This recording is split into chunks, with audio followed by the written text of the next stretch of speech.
President Joe Biden, but the 2024 election will certainly be a referendum on sleepy disaster.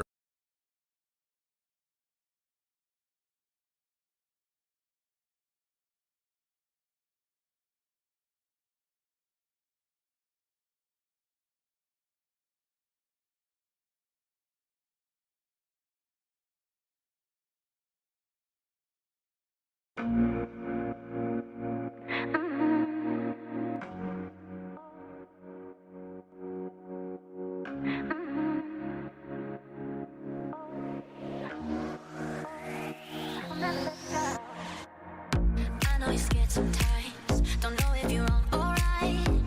You've been doing things you never thought you'd do, taking it day by day. It seems like you lost your way. Even when you win, it still feels like you lose. When your heart is racing at the speed of light, and you feel like you got nowhere else to go. No, I'll hold you till the sun comes in the morning light. Yeah, I'll keep you safe, I'll never let you go. When your heart is racing at the speed of light, and you feel like you got nowhere else to go. No, I'll hold you till the sun comes in the morning light. Yeah, I'll keep you safe, I'll never let you go.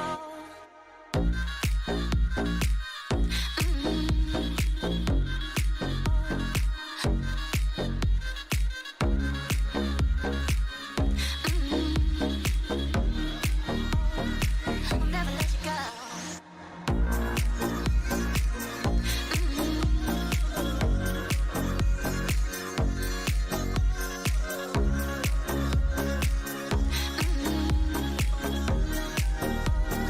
I'll never let you go. I wish that you could see what I see. You're so much stronger than what you think. No sleep, 'cause if you do, then you dream nightmares, but I'll be there for everything. Just think of me. When your heart is racing at the speed of light, and you feel like you got nowhere else to go. No, I'll hold you till the sun comes in the morning light. Yeah, I'll keep you safe, I'll never let you go. When your heart is racing at the speed of light, and you feel like you got nowhere else to go. No, I'll hold you till the sun comes in the morning light. Yeah, I'll keep you safe, I'll never let you go.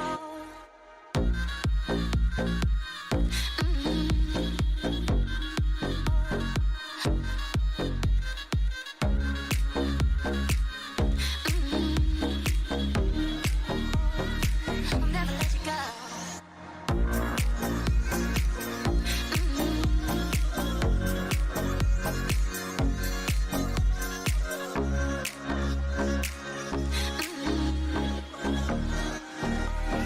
I'll never let you go.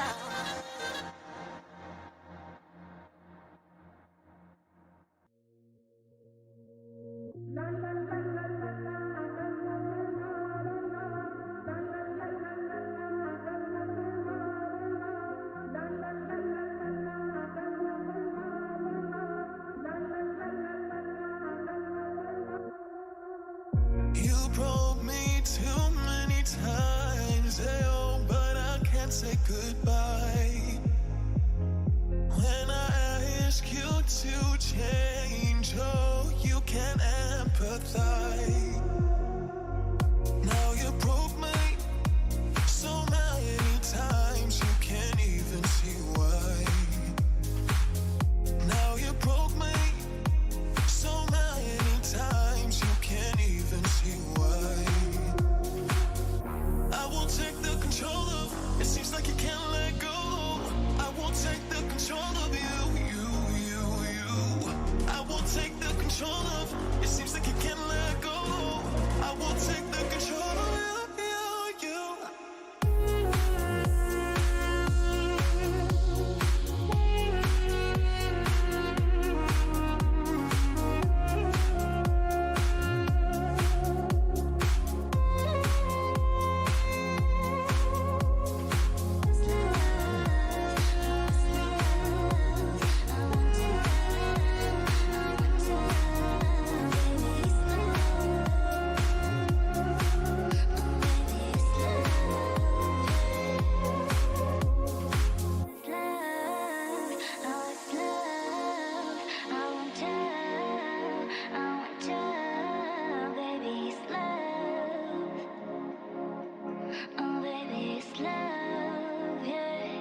I'm dreaming of paradises, but I'm not asleep.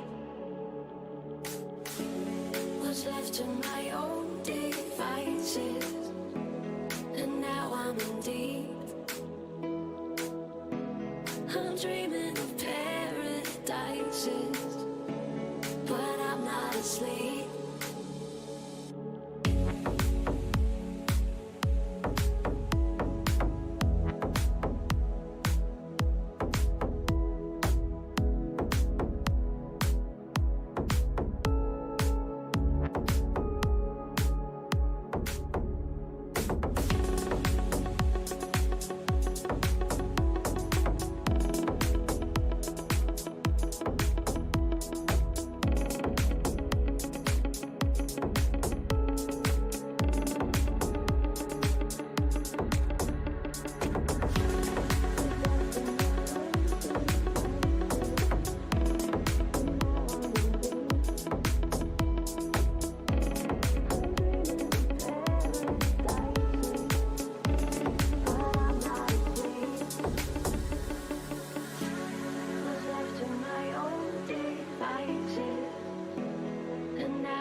I'm dreaming of paradises, but I'm not asleep. Was left to my own devices, and now I'm in deep. I'm dreaming of paradises, but I'm not asleep.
my heart like windows in the dark, looking out for something that's missing.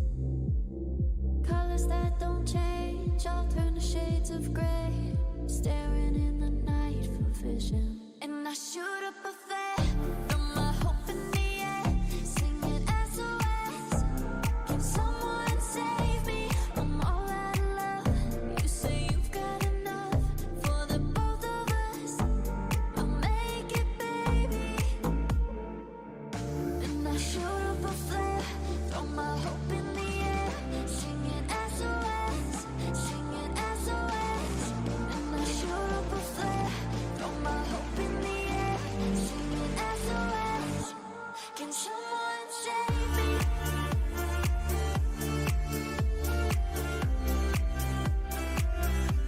Can someone save me?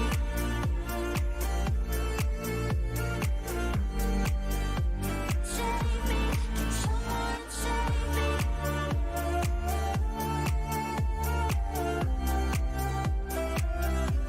Can someone save me?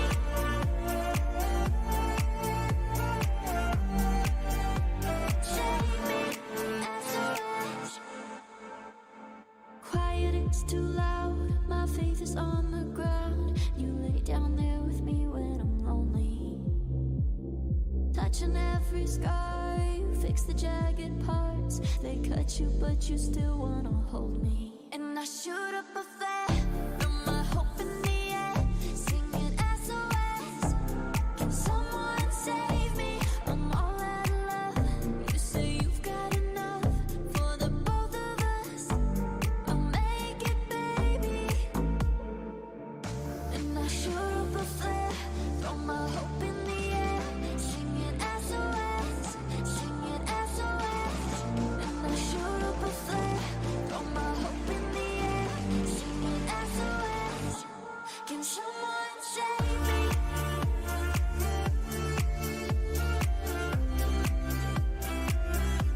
Can someone save me?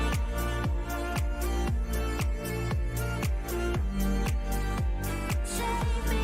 Can someone save me?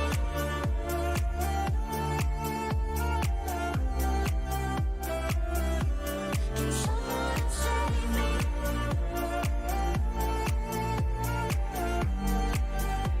Save me. SOS. And we met in Puerto Rico, and you swept me off my feet. That tequila and the titos got me feeling so tipsy. But you're stroking on my ego when you say that you want me. Moving slowly, despacito, moving slowly into me. And we met in Puerto Rico, and you swept me off my feet. That tequila and the titos got me feeling so tipsy. But you're stroking on my ego when you say that you want me. Moving slowly, despacito, moving slowly into me. And we met in Puerto Rico, and you swept me off my feet. That tequila and the titos got me feeling so tipsy. But you're stroking on my ego when you say that you want me. Moving slowly, despacito, moving slowly into me.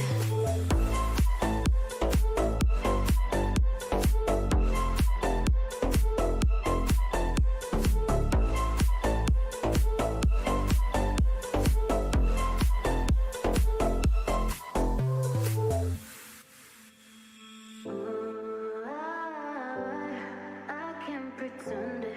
Don't understand this is something it's not. You got me locked on your love like a drug. And we met in Puerto Rico, and you swept me off my feet. That tequila and the titos got me feeling so tipsy. But you're stroking on my ego when you say that you want me. Moving slowly, despacito, moving slowly into me. And we met in Puerto Rico, and you swept me off my feet. That tequila and the titos got me feeling so tipsy. But you're stroking on my ego when you say that you want me. Moving slowly, despacito, moving slowly into me. And we met in Puerto Rico, and you swept me off my feet. That tequila and the titos got me feeling so tipsy. But you're stroking on my ego when you say that you want me. Moving slowly, despacito, moving slowly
What's up, guys? Streamer TV, and first up in the news we have Aiden Ross. Today, Aiden Ross was briefly banned from the platform after a recent stream featured him being swatted while streaming for the second time in just over 3 months.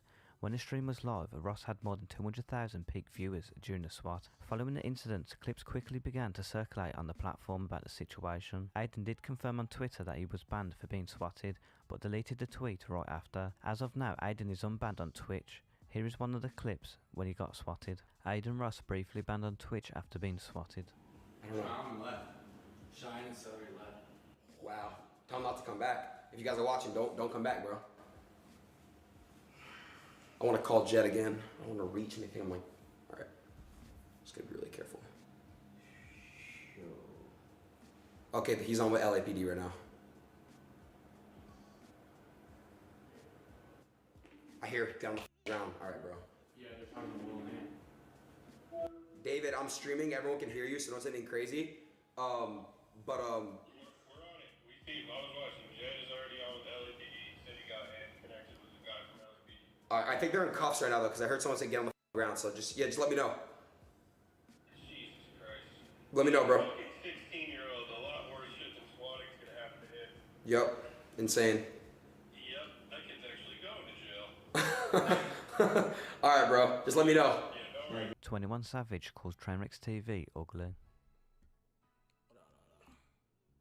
Anonymous with the 5, get this. Whoever you is. Phase them. Yo, what's your... I ain't gonna lie, that nigga ugly. Hey, you know he look like. Who he look like? Anity claims her dummy mommy vibes keep stalkers away. Because if this is the same case, Anity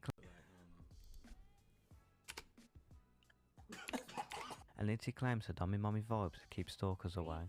because if this is the same case for you, then I think it's my personality. I think like maybe I give like a little bit of like, even though I'm short, I give people like dummy mommy vibes, and people are like scared of me.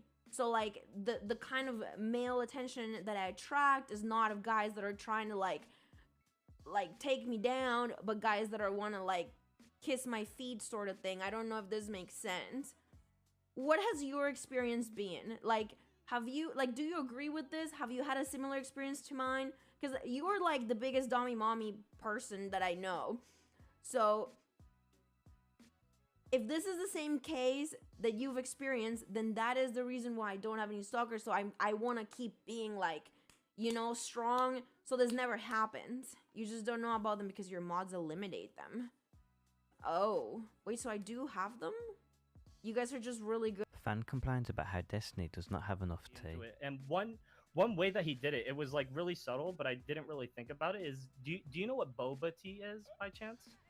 Yeah, I think it's a tea that has a large straw, like balls at the bottom. Yeah, balls at the bottom, exactly. And so he was, in my mind, he was kind of trying to almost like turn me into like a sort of like, not to get into sort of red pill talking points, but like almost like a beta, where he was like giving me tons of sugar, because that's basically all boba tea is. It's just sugar. Yeah. Like balls at the bottom. And after thinking about it, I realized that he was trying to indoctrinate me into like the sort of like pro idea of homophobia as like an ideology, instead of like trying to be like an actual friend and look out for me. And so I told him like, enough tea, like enough tea, like NFT, like what is an NFT? What is an NFT? Real quick, can you guys stop trying to join the chat, because it's full and it keeps on popping up in the others. So if you guys could. Tyler One cosplays as Kratos.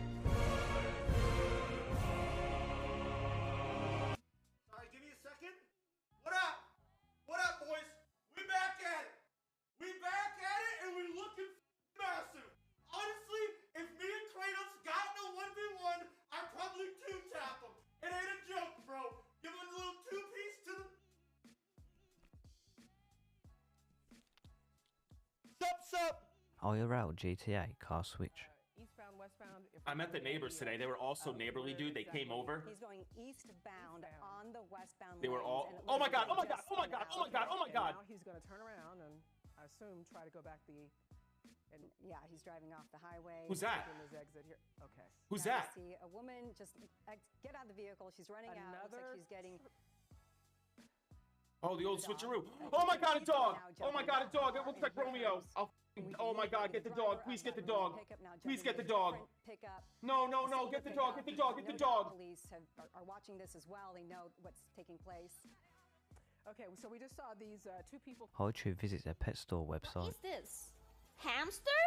Who the freaking care about hamster? Only hamster.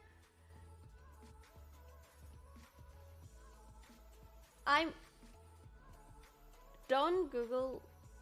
What is that? Oh, is it not hamster? Is it not hamster? Xhamster.com.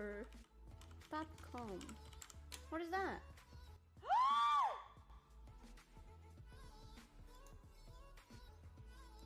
Jeremy talks about his recurring dream. Like, okay, I'm awake now, and it's like, no, I'm in like a weird AI version of my bedroom. And nope, this is something's weird, something's off. And then something really strange will happen, and I'll wake up again. And the same feeling happens. It's like, okay, I'm obviously not, this is not real. Because, you know, this is not real because my bed frame is not 10 feet around the bed. Like, this is not accurate, right? Little puppies want to play.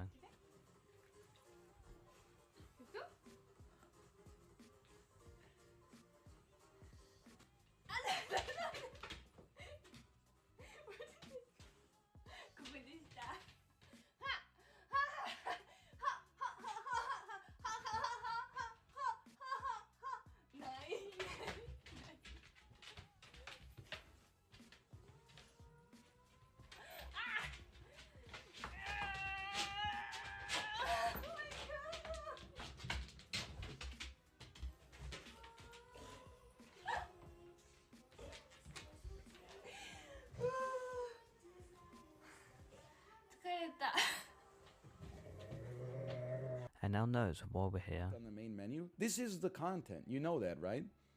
It's not like the part where we're creatively thinking about things and talking about them, just like coming off the top of the dome piece. That's not any less valid than, and then we're going to go down here and we're going to hope that we see some gems. Look, oh good, we got some gems. I'm going to bring those gems back to the surface. I'm going to take a quick look at it. Who cares? How old are you? I'm asking, this is not like a question from a place of derisiveness. I just want to know, because if you're like in your 30s and that's what you're asking for, oh no, brother. We're searching the soul here.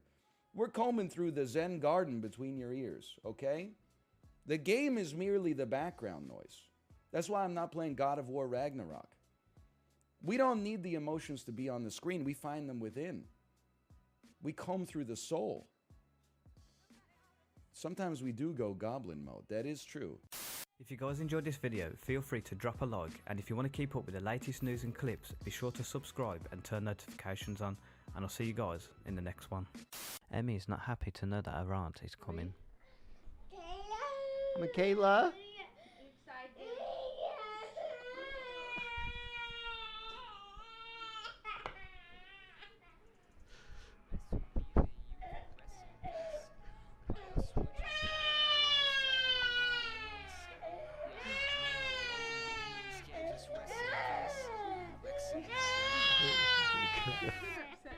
Rest in peace!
All right, so in this video, I'm going to be talking about the first time Joe Rogan met Bobby Lee, because it almost resulted in them getting attacked by gang members.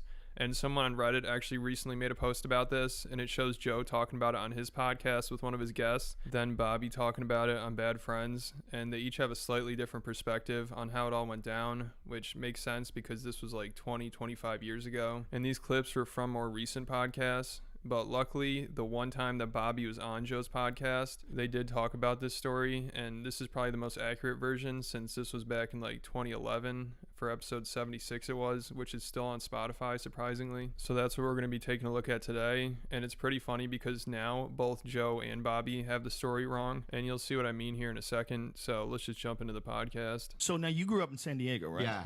Now that's where I met Bobby. When I met Bobby, Bobby was a doorman. Were you a doorman? I was a doorman. It was like 97, 96, maybe 95. Yeah. Maybe earlier. Maybe earlier, yeah. It was, I just moved to LA. I'd only been here for a little while, and I was doing a weekend at the La Jolla Comedy Store, and it was me and Jimmy Schubert and, I think and Diaz Bobby. I think Diaz was with us, too. I don't think so. He wasn't? Okay, I think Schubert. Diaz was still in Seattle at the time. And we went to a strip club in San Diego, and there was these Mexican gangbangers that were like the real deal, like tattooed tears in their face, and this one dude he had these crazy murderer eyes, and and Jimmy Schubert was like, I don't know what happened. Jimmy was trying to get a dance from one of their girlfriends or something, or said something to one of the girlfriends, and so the guy got up and he got in Jimmy Schubert's face, and Jimmy Schubert was trying to apologize. Bobby Lee these guys ain't shit. These guys are pussies. And he was saying it like loud, and the guys were looking at us, and I just got up and I said, I'm leaving right now. Whoever's coming with me is coming with me. I'm leaving right now. Like, I knew we were like moments away from someone getting shot. Really? There was no metal detectors I don't have there. street smarts. Oh my God! You talk about negative street smarts. These dudes had tattoos on their face. There's certain dudes where you look at them and you go, oh, "These guys are posers." These guys were murderers. Wow. Like, there's no question about it. Yeah, they would've got a shotgun. We are 15 minutes away from Tijuana. Okay, and this is this is the old days when it wasn't even hard to go back and forth. Back in the 90s, bro, you needed a driver's license. That's all you needed. Yeah. You didn't have to have a passport to go to Mexico or come back and forth. Yeah, I don't think you need to explain this to Bobby. He's very familiar with Tijuana. All right, so now let's look at what Joe and Bobby have to say about this more recently on their own podcast. Because Joe says that Bobby was the one that really started it by hitting on the gang member's girlfriend, but Bobby claims that Joe started it because he was staring at the guy, I guess. Either way, though, they both do agree that Bobby was the one that was saying these guys aren't shit and they aren't tough at all and we shouldn't be scared of them. But it seems like both Joe and Bobby forget how it really started, and they forget that Jimmy Schubert is the one that hit on the gang member's girlfriend. Yeah, Bobby Lee almost got me killed at a strip club in San Diego. First time I met him. I already believe it. Continue. We were in our 20s, and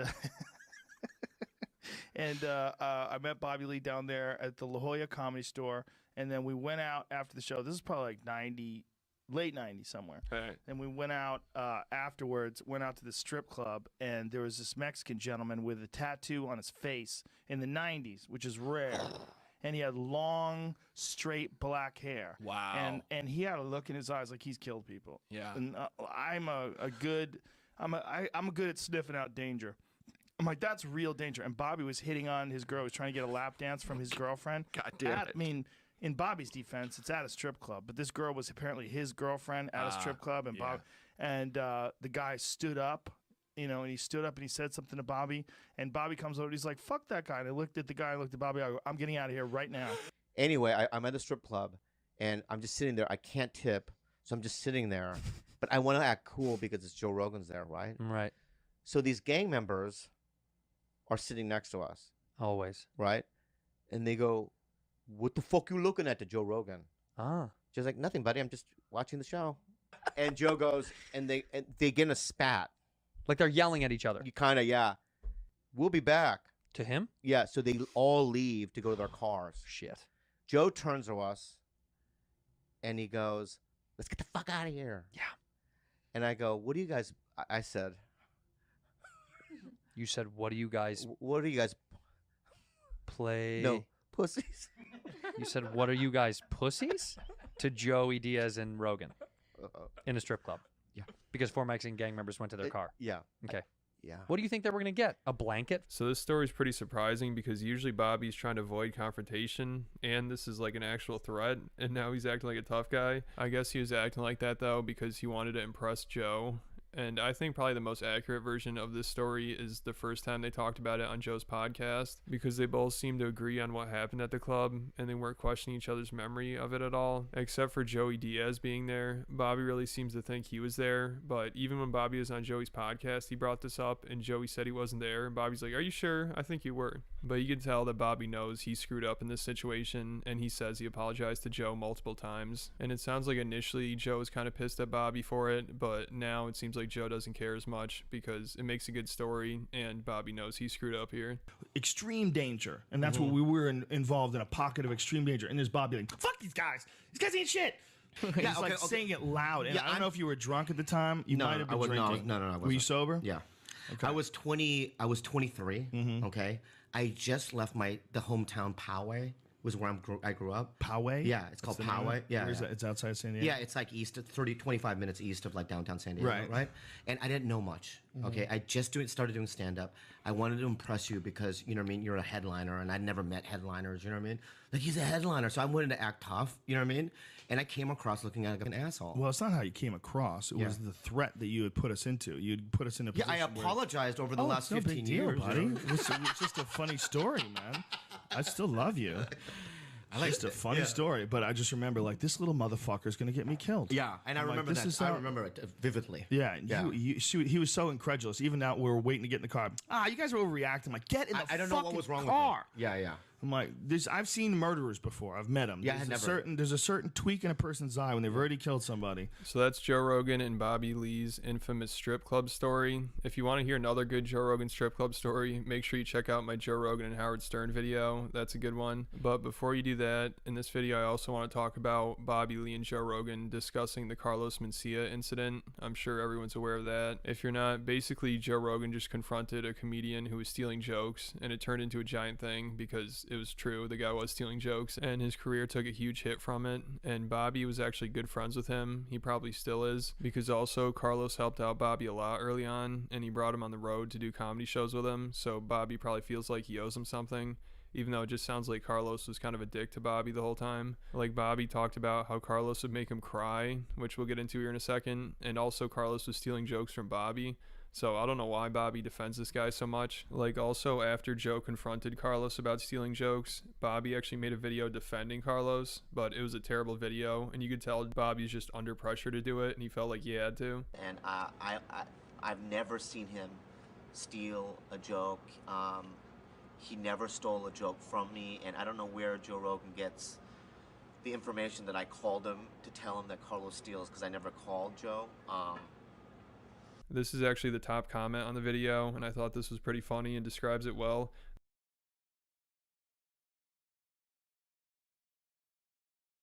This person said, "This video is cropped. Does anyone have the original widescreen version? The gun Carlos is pointing at Bobby on the far left isn't even visible in this version." So everyone knew Bobby was just full of shit in this video, and he's doing it because he felt like he had to help his friend out or something. Bobby did think that Joe was mad at him though for making this video, but I don't think Joe really cared because he probably knew Bobby was full of shit. And Joe even has Bobby on video talking about how Carlos was stealing his jokes. Yeah, Ned. Do a couple minutes of his material. Well, I'll just do some of my material, and then it'll be the same. You know, so I'll just talk about myself. What has he ever stolen from you? I used to do this bit about how I was so small that my dad would have to get on my shoulders to get on a ride at Disneyland. Right. Then he did a bit, literally, but this is I can't do it. But where's this going? Who cares? What the fuck? It's reality. Anyway, it's good to see you.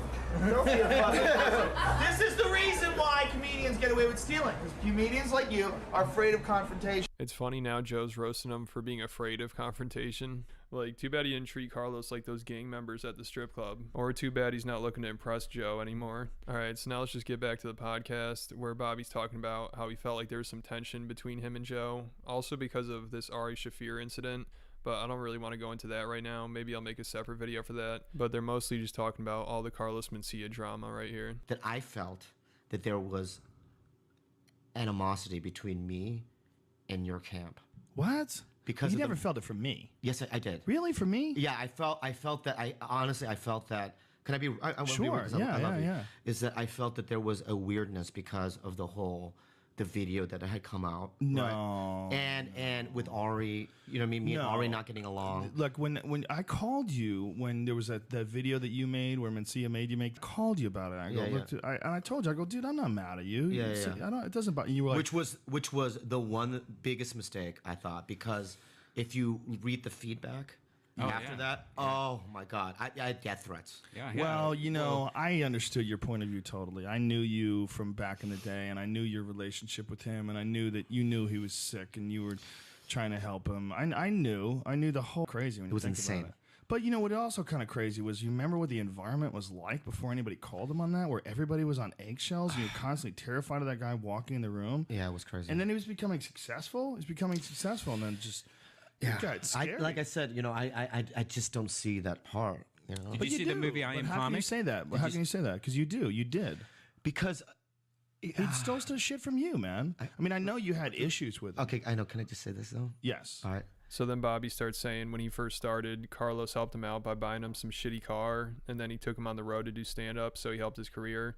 So I guess Bobby feels like he owes him something, even though I don't know why he defends this guy so hard. He sounds like he wasn't even that good to him. It sounded like he mostly just used him. Like right here, Joe asked Bobby who he likes working with more, Pauly Shore or Carlos Mencia, and then Bobby starts talking about how much he hated working with Carlos and how he used to make him cry. Who was more fun to hang out with on the road?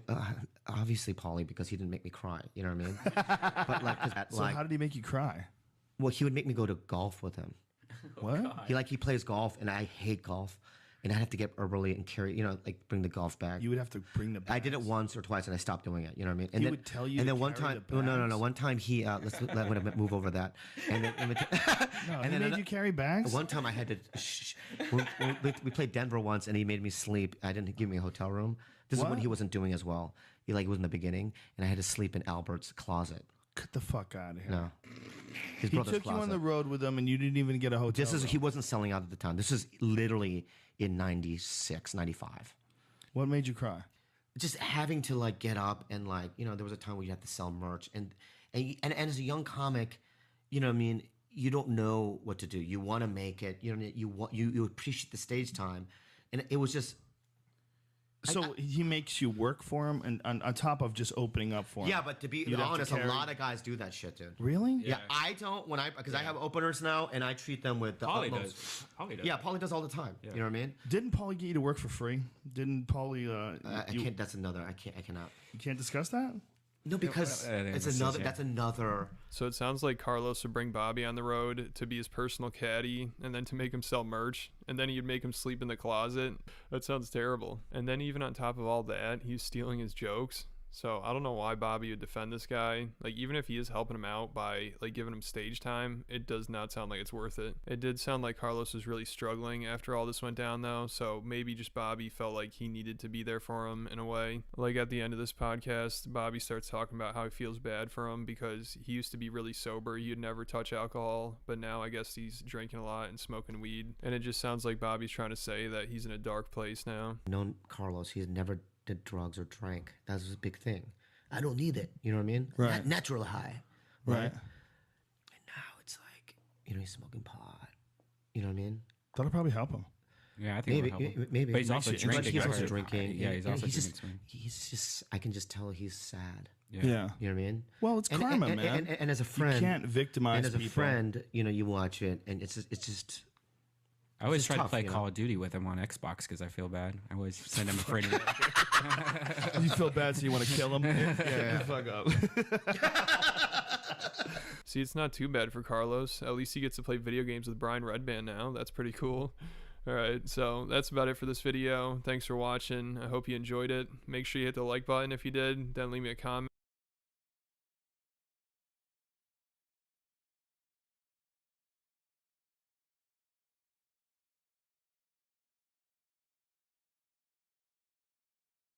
Hello, everybody, and welcome back to another episode of Decoding the Unknown. As always, I am your decoder, Simon Wamsey. One of my writers, in this case, Ilza. Thank you, Ilza.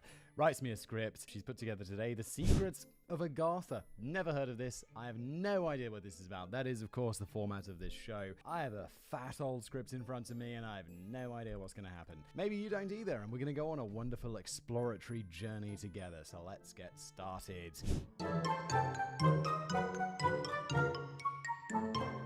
I have a pretty amazing job. You got another job, because it's not this one, Elsa. I write for an Unsolved Mysteries channel. Oh, it is this job. That's nice. So every time I sit down to write a script, I realize that I have to suspend my disbelief in order to tell a good story. I approach every project with the goal of finding some truth, and mostly, I succeed. Most mysteries have some logic behind them. Admittedly, you might need to do the Macarena upside down like a drunken bat hanging from the roof of a dark cave to see the logic, but it is often there. So, I apologize in advance. The idea of Agatha is enticing, and there are certainly some interesting snippets, but the majority of this very solved mystery I'm about to present to you has very little logic behind it. Instead of just suspending my disbelief, I have to pack it in a heavy suitcase and drop it down a very deep well. I suggest, dear listener, that you do the same, so let's get to it. Oh my god, I struggle to do this. I know, and I'm reading this and I'm like, oh no, Ilsa's like, I feel like this is a subtle criticism of me, because whenever I read these, I'm like, no. So it's like the aliens came, no! The ghosts, no! No demons! It's not real. The closest we get to demons are the people that I feature on my other podcast, The Casual Criminalist. In the spring of 1829, a Norwegian fisherman and his son, Olaf, set out to find the lands beyond the north winds. The further north they went, the stranger the journey became. The many icebergs they encountered were expected, of course, but soon their compass no longer worked. The needle just pressed up against the glass. To make matters worse, they got caught in a storm. After several hours of their small boat being tossed about like a child's toy, the water finally calmed, and in the distance, they saw a small reddish sun. Whenever I hear about boats on choppy waters, I feel like it just reminds me of... I'm generally fine on boats, calm seas, doing great. It gets a little bit choppy, that boat starts moving around, I'm going to be sick. Like, I don't get car sick, I don't get plane sick, I don't get anything sick. But put me on a boat and make the water really choppy, and I am going to chunder absolutely everywhere. Violently and repeatedly until there's nothing left and it's fully miserable. I remember once, I can't remember where it was. It was somewhere, I was like in Asia or something. I was backpacking, and there was this speedboat that took me to some island or something, and it was so rough. And I'm just like curled up in a corner of the deck, just in like my swimming shorts or whatever, with a bag close to my mouth that is just filled with sick. And it's like an hour's ride or whatever, and I'm just like on the ground, just heaving into this bag, just dry. Oh god, it was such a bad time. Initially, they shrugged it off as a mirage, but as they sailed on, the sun became bigger until they realized it wasn't only real, it was a planet of some sort. Onwards they sailed until finally they spotted land. They anchored in a river and went ashore. But none of it made sense. A green, tropical island in the far north. However, if they thought things could not get any stranger, they were wrong. While gathering nuts, they heard singing and a ship came into view. They watched in amazement as the ship came towards them and 12 giants disembarked, 12 feet tall, friendly and curious. The singing giants invited the fisherman and his son on aboard their ship, and so began a visit to the lands of giants that would last for almost 2 years. This is a fictional story. This is obviously not real, but because this is an episode of Decoding the Unknown, there are truly people out there who believe that this is not some old story/myth, which it clearly is. Olaf and his father spent their time well. They learned all about the giants, their language, similar to Sanskrit, culture, their customs. They learned that the giants were a good-natured musical race with an average lifespan of 800 years. The giants took them on trips, not the acid kind, though I kind of understand why you might think that, rather to show them the advanced technological wonders of their world, and they revealed an amazing secret. The Earth is hollow. Oh, this is a hollow Earth story. I like this. Here we go. This is well-trodden familiar territory for this channel. The Earth being hollow, when obviously it's not. It's really solid. I mean, there's maybe some caves in it, but that's about it. And I don't mean like down in the center. I mean like close to the surface. It's not hollow though. It's really not. It's full of magma and shit. Nope. Olaf and his father had entered through one of the openings in the North Pole. The waters of the ocean flowed into this opening and continued on the inside, held to the underside of the Earth's crust by the laws of gravity. Because throwing a little bit of science goes a long way to prove that you know what you're talking about. Well, you obviously don't, because gravity doesn't work in opposite directions, does it? It's not like, oh yeah, no, as well as falling, I also could just jump up infinitely into the sky, because gravity also works the other direction. Of course it doesn't. That's insane. There's only one continent, and in the center of the Earth, a single sun provided the giants with all the warmth they could ever need. During a visit to the capital, a lush garden city called Eden, the very same Eden Adam and Eve got kicked out of, they met the high priest, the ruler of this fantastical world. The two fishermen spent some time with the high priest, telling him all about the world outside. They were invited to tour throughout the realm as much as they wished, and tour they did. However, after 2 years, they decided they'd had enough of the good life and wished to return to the surface. The journey would be dangerous, they knew, but they attempted it anyway. The journey, this is a nice story. I'm enjoying this story. It reads like a story that I'd read my kid in the evening. It's nice. The journey was successful, and they managed to return to the outside world, but sadly Olaf's father died, and Olaf himself got stranded on an iceberg. Luckily, he was rescued and returned to civilization. Upon returning home, he told everyone about his amazing voyage to the center of the earth and was promptly admitted to an asylum. No surprises there, was he really? Is going? Yeah, no, dude, that's not real. What are you up to? You were on that iceberg so long, somehow surviving for 2 years, that you've literally gone fully insane. You've just gone absolutely batty. Once he got out, he returned to the life of a fisherman, never said another word about his adventure, and finally retired to California. It was only, in the 1800s? I guess so. I'm not sure. My American history's not that good. When was California? When was that period where they all went west? The gold rush? I feel that was the 1800s, right? It was only on his deathbed that he told the story one last time to his friend and neighbor, novelist George Willis Emerson. And let me guess, George Willis Emerson published a story which we just heard all about. No, he's got a point. Emerson, an American novelist, immediately set pen to paper and wrote The Smoky God, or Voyage to the Inner World, which was published in 1908. He swore that it was a true account as told to him and not a work of fiction. So, did Olaf Jansen travel to a secret world and meet some musical giants, or was Emerson a far better novelist than he seemed to realize? Let's delve into the secrets of Agartha and see if we can find an answer to that question. I already know the answer. He wrote a story. Also, it could be bad. If it's published as a work of fiction, just entirely as a work of fiction, then it's like, okay, this is just not very good. It's just kind of a descriptive story, a boring story about a dude who goes into the center of the earth and meets a high priestess. There's no stakes. There's no story. There's no hero's journey. There's just a description of the inner earth. But if you say it's all fact, people are going to be much more interested, like that Da Vinci Code book. It's like all based on fact. It's like, is it though, Dan Brown? Is it really, Dan? Because it doesn't seem like it is, Dan. Does it, Dan? Welcome to Agartha. So, what exactly is Agartha? Well, that's going to depend on who you ask. There are as many versions of the tale as there are storytellers to tell them, and you really can't rely on science because, as we all know, the government is control of all academic institutions, and those guys simply cannot be trusted. Yes, people truly believe this. The Flat Earth people, that's a much more popular one. People actually believe this stuff. All around the world, they believe this stuff. Crazy. It's finna be crazy. Contrary to what science will have you believe, the Earth is in fact hollow. The Earth's crust is around 800 miles, that's around 1,200 kilometers thick, and at each pole there's an opening around 1,400 miles, that's 2,200 kilometers across. I think we'll be able to see that on Google Maps, to be honest. That's a big hole. The edges of these openings gently curve from the outside of the Earth's shell to the inside. That means that a ship, or I suppose a swimmer, if they were so inclined, could travel from the outer sea to the inner sea without realizing it.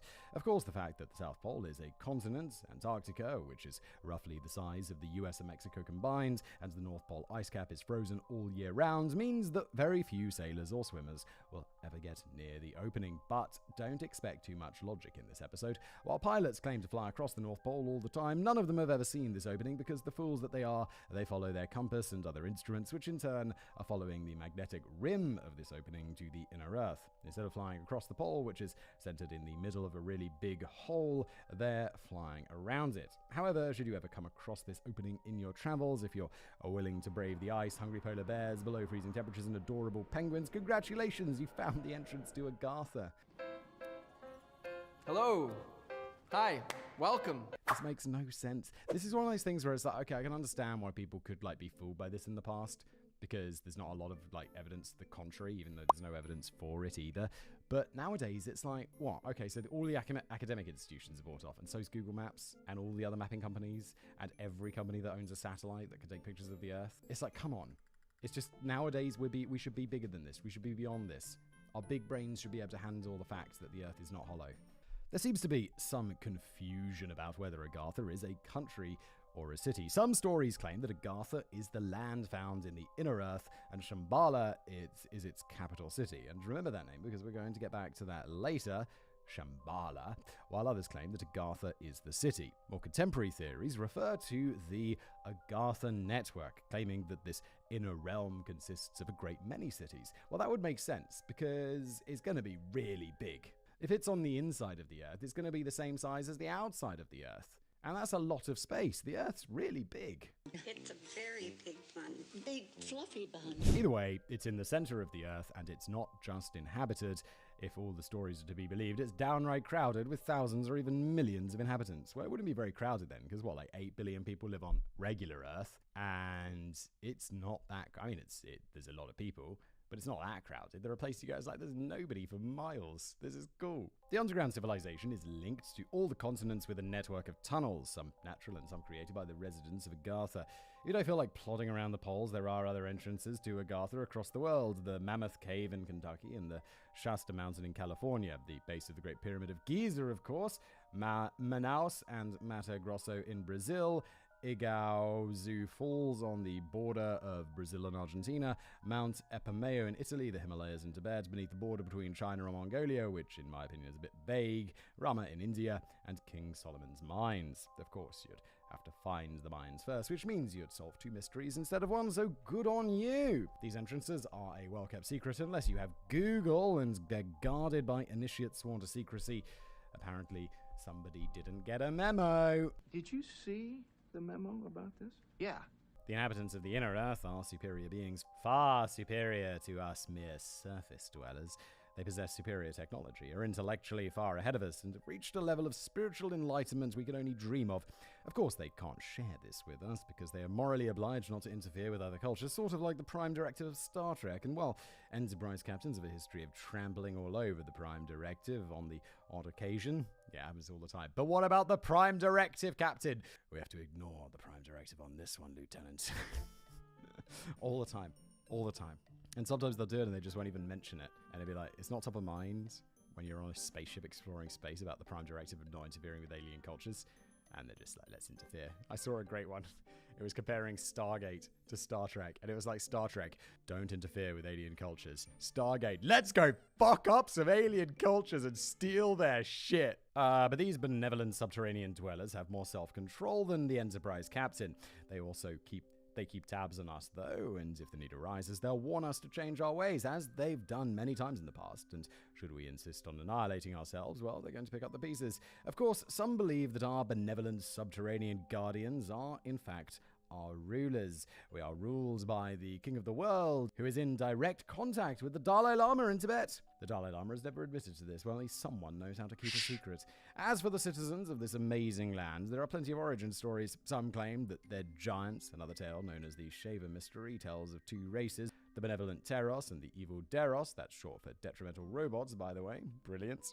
Yet others claim that the inner Earth dwellers are the slaves that were left behind when the original inhabitants left the planet. In these tales, they like to torture humans and often kidnap surface women. However, most seem to agree that the wonderful people of Agartha are originally from Simon's favourite place, Atlantis. It's not my favourite place because it doesn't exist. And if it does exist, it's not some magical floating super island.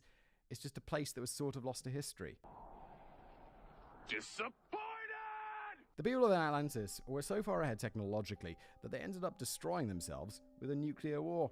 Whether they were fighting among themselves or fighting the Lemurians is still up for debate. However, some of the survivors, led by one Noah, and you might recognize that name from a story about a big boat, fled first to Brazil, at that point a colony of Atlantis, because, well, of course it was, where they built subterranean cities to escape all of the radioactive fallout and the flood caused by the melting of the polar ice caps. All right, this is getting elaborate. These cities were linked with each other and the outer world with a network of tunnels. Learning a valuable lesson, they created a peaceful and advanced civilization and decided not to bomb themselves into oblivion again. A wise decision, in my opinion. From these survivors of Atlantis came the wise, technologically and morally advanced civilization that still lives in Agartha to this day. At the time they destroyed themselves, Atlanteans already had the technology to build flying machines, but that they still use to keep an eye on us up on the surface. We call them UFOs, and they don't come from outer space, they come from inside the Earth. No, they come from neither of these places. They come from, like, secret military bases. Come on. After the atomic bombs were dropped in 1945, the Atlanteans came to the surface once again to prevent another nuclear disaster destroying the planet. No disaster ever occurred, so, well, good job them. Of course, it's not just the survivors of Atlantis living in Agartha. Some speculate that the Mayans also moved into the inner world, which explains their sudden disappearance. I find this tale particularly interesting since there are many descendants of the Mayan people living in South America to this day. I suspect the author of this particular article was thinking of the Inca civilization, but their disappearance wasn't entirely sudden or unexplained either. I'm fairly sure the Spanish might have had something to do with that. Yes. The conquistador thing. Alternatively, the inner Earth is inhabited by descendants of Lemuria, a continent first proposed in 1864 by zoologist Philip Schlater. What is a zoologist doing suggesting that there might have been another continent? You're a zoologist. Stick to what you know, mate. Come on. Which also mysteriously disappeared. An entire continent disappeared. That could never happen. What's it going to do? Melt away? Some Native American and Inuit tribes claimed that their people originated from inside the Earth, but I couldn't find any sources to confirm whether this is truly the case or whether this is just another instance of a tale twisted by hollow Earth believers to fit their narrative. Either way, the center of our planet is apparently a melting pot of cultures. Where does the idea of a subterranean world come from? While it may have different names among different cultures, the idea of an underground city or civilization of some kind inhabited by people of superior intellect or with magical abilities is not really new.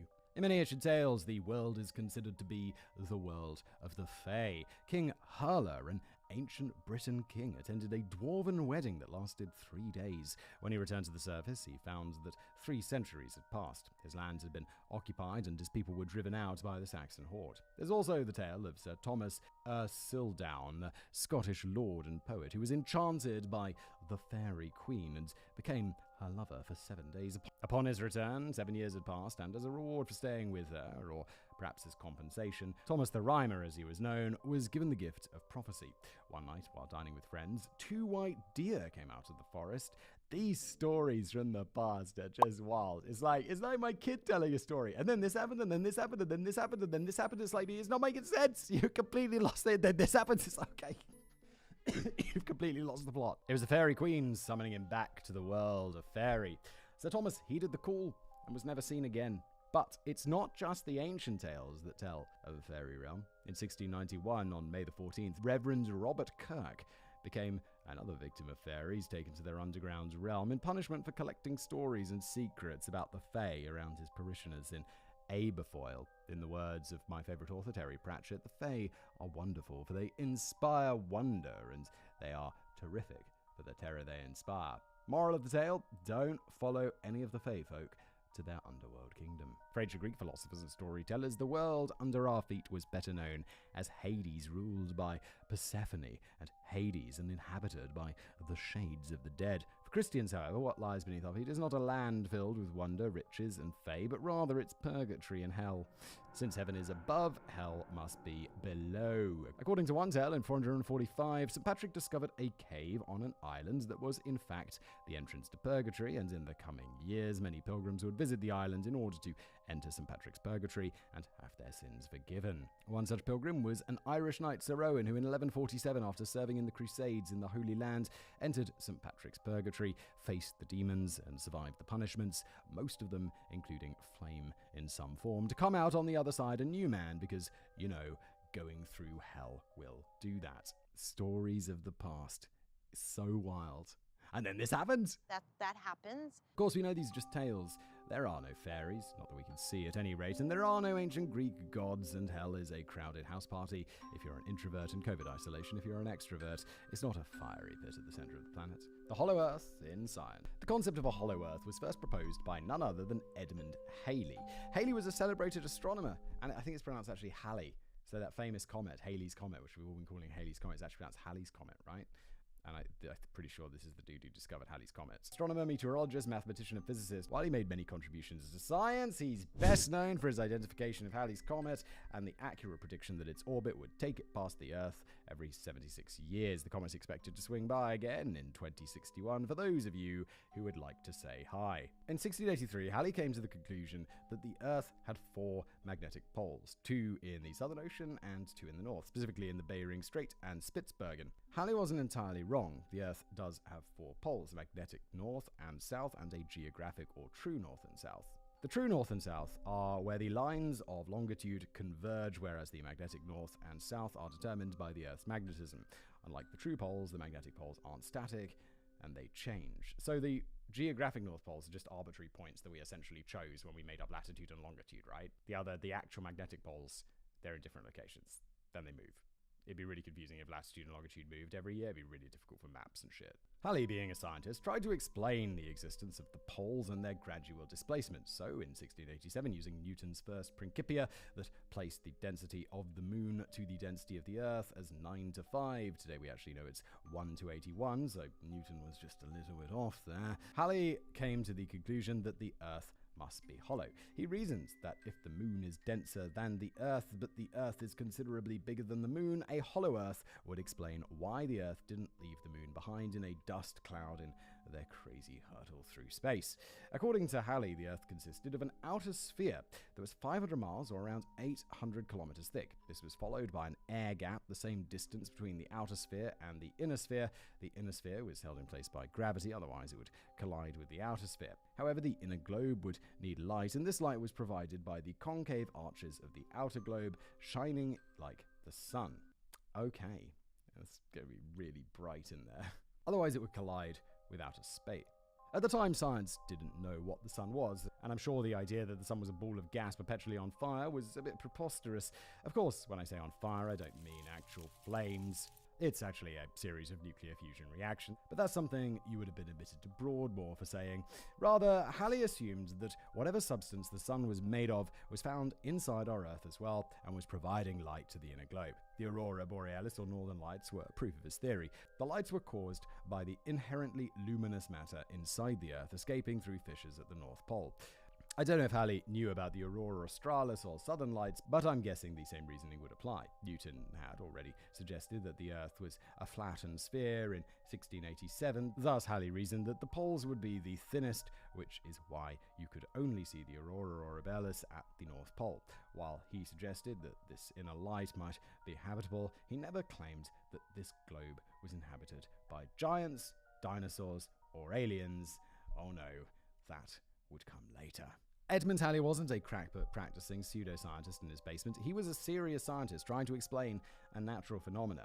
Unfortunately, science hadn't caught up with his ideas yet. While he might have inadvertently given some serious credence to a theory that would blow up in popularity 200 years later and is still going strong, I doubt that was his intention. With the equipment and knowledge we have today, I'm sure Halley would have come up with a different theory. You know, no doubt, because he's mega smart. He's Edmund Halley. He's discovered comets and shit. He's big brain. Agartha and Shambhala. A major influence on the story of Agartha, as we know it today, is Buddhism in Tibet. Now, I don't practice Buddhism, and I was limited to Western articles, all in English, for my information. Considering all the misinformation out there, finding the actual truth was quite difficult. So, if I got it wrong, I apologize. I also have to apologize. I'll admit to something. From Agartha and Shambhala, the start of this little section of the video, I actually am recording this the next day because I was reading this and it's got nothing to do with the writing. But yesterday night, I slept like 5 hours because I went to bed way too late. I went out with my friends for some cocktails and my kid's been sleeping really well lately, like until 7 a.m. And so I was like, I can stay out a bit later, maybe get home at like 10, 11 o'clock. And yeah, then my kid decides to go at 5, which is awesome. And I was reading that last paragraph before that thing, and I read it, but I was like half asleep, and so I took a little nap, and I came back the next day to finish this up. So if there's any like, if someone's like, Simon, you read this like 3 minutes ago, it's because I actually read it yesterday. So that's that. I don't know why I'm telling you this. I could just probably carry on and no one would notice. According to Buddhism, Shambhala is a mythical kingdom, a place of peace, tranquility, and wisdom. Some claim that it's hidden somewhere in the Himalayas. However, the concept of Shambhala is not limited to Tibetan Buddhism. It's found in other cultures as well. Some others believe it can be found in the Sutlej Valley or even in valleys in southern Siberia. It's a pure land inhabited by enlightened people and ruled by the Kalki kings. When the 25th Kalki king comes to power, he will emerge from Shambhala to rid the world of greed, materialism, all the bad things, and start a golden age in human civilizations. Apparently someone's done the math and this will happen around 2424, so we have around 400 years to get our act together. This is one of those things. Was it 2012, 2014, 26? It was like, I feel like it ended in an even number. Maybe it was even earlier than that. Wasn't there some Mayan calendar thing? And people were like, oh, my dude, the Mayan calendar says that there's no more years after like 20.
After like 2012. Oh shit! Dad, it's not the end of the world. It's the end of the world! The world's gonna end.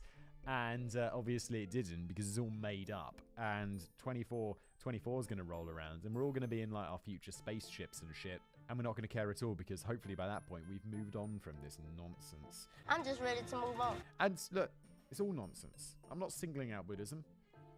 It's all like, really, you can't all be right, can you? Since this kingdom is associated with a religious practice, it can be interpreted in multiple ways. The Kalaktra Tantra, one of the many Buddhist teachings as I understand it, whenever I think of Tantra, I just think of like, isn't there something sexual with that? Isn't there like tantric sex? Isn't that what Sting does? I'm sorry, what? And I'm sure it's like, it means like lesson or something. So it's got something to do with like sex lessons and Sting or something. I'm probably being really offensive to Buddhism right now, aren't I? Well, let's just carry on. And I lost my train of thought. Apparently I didn't sleep enough. I slept awesome last night and I'm really enjoying myself a lot more today. Yesterday was a bit hard. Oh, poor Simon. Boo hoo. You just have to go and read shit. I love to read. Yeah, but whenever I read Tantra or Tantric, it just always reminds me of Sting and his tantricness. People know this story, right, about Sting and his tantric sex. The outer refers to Shambhala as an actual place that you can only reach if you have good enough karma. The inner and alternative meanings have more to do with spiritual and meditative practices. You'll notice that I haven't said anything about Agartha. Many of the Hollow Earth believers claim that Shambhala is the capital city of Agartha, the inner kingdom, and that they were told this by practicing Buddhist lamas and such. Lamas. See, when I read that, I always think of that weird animal that's sort of halfway between a goat and a camel. However, I couldn't find anything in my research on Buddhism that connects Agartha and Shambhala. All the descriptions of Shambhala I found are of a land or a kingdom, a realm entirely in its own, not a city or part of a bigger realm. So how did this Buddhist kingdom of peace and tranquility become the capital city of an inner world and a launchpad for UFOs? The first contact with Tibet for Europeans was 1624. However, it was always a mysterious place, and for most of the 1800s, Tibet was closed to Europeans. In fact, Tibet has a habit of banning foreigners within their borders fairly often, even before COVID. So, as is human nature, a solid combination of misinformation and very creative and liberal interpretations of foreign religious concepts with a healthy dose of cherry-picked science took whole science.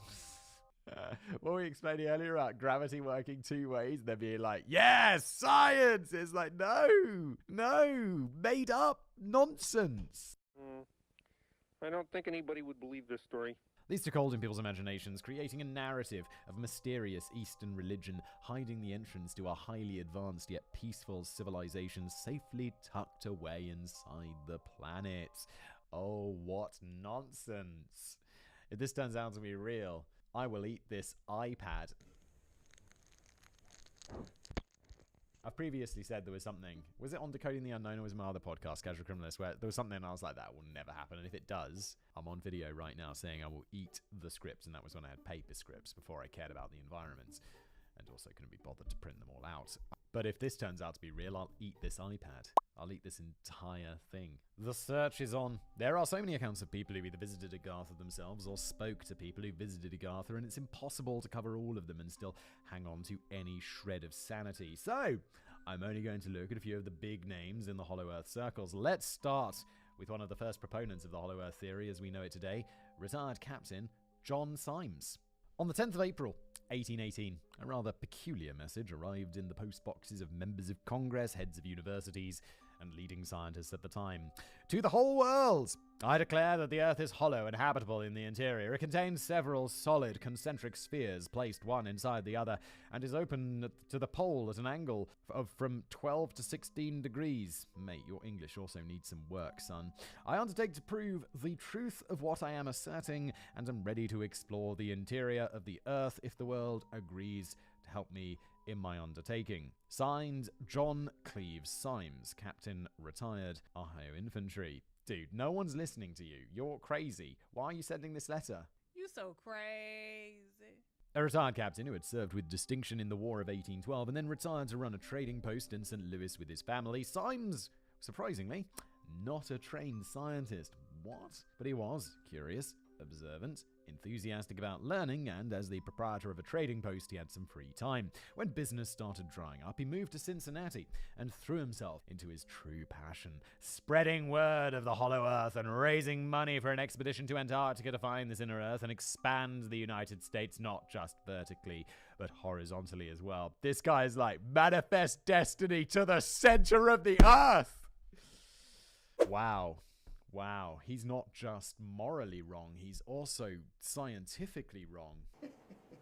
You are dead wrong.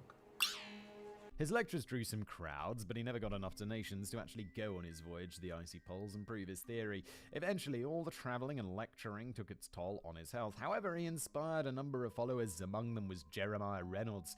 Initially, the two men traveled together, giving lectures, but soon they had a falling out. While Reynolds was as much of a believer in the Hollow Earth as Symes, Reynolds was more interested in a voyage to Antarctica for scientific advancement rather than just finding the entrance to Hollow Earth. Well, to be fair, if he believes in the Hollow Earth, finding the entrance to the Hollow Earth is going to be some pretty major scientific advancement, to be honest. It's probably going to be more interesting if he really believes this. He'd be like, no, we want to go there and study the ice or penguins. The other dude would be like, bro, but there could be an entrance to the inside of the Earth.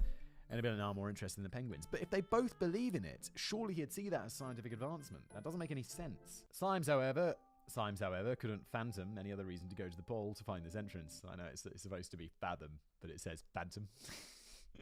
He couldn't phantom any other reason. I like that. The two men parted ways and became rivals, once having lectures on the same day in Manhattan. While Symes could never convince investors to back his expedition, Reynolds, being a better speaker and focusing on the scientific value of an expedition rather than a hollow earth theory where was pseudoscience at best, had a bit more luck. Yeah, no doubt. Because it's like, hey, governmental body, I want to go to the North Pole to study penguins and consider drilling some ice samples and seeing if there's anything interesting up there, or if it's just a big wasteland that no one should ever go to.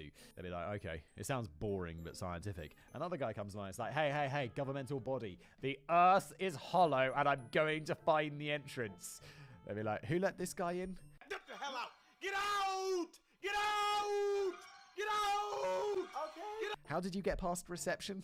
Where's your badge? Sadly, the first expedition, backed by private investors, was a total failure. The expedition was supposed to bring back seal furs to repay the investors, but there were few seals, and the ships were ill-equipped to deal with the ice. Many years later, between 1838 and 1842, a second expedition, this time backed by the government with the sole focus of being scientific exploration, was sent, but due to conflict with people in powerful positions, Reynolds was left behind. However, this was not the first proper expedition. Reynolds had had several interviews with captains of whaling and sealing vessels and learned that exploration of the region had been ongoing for years.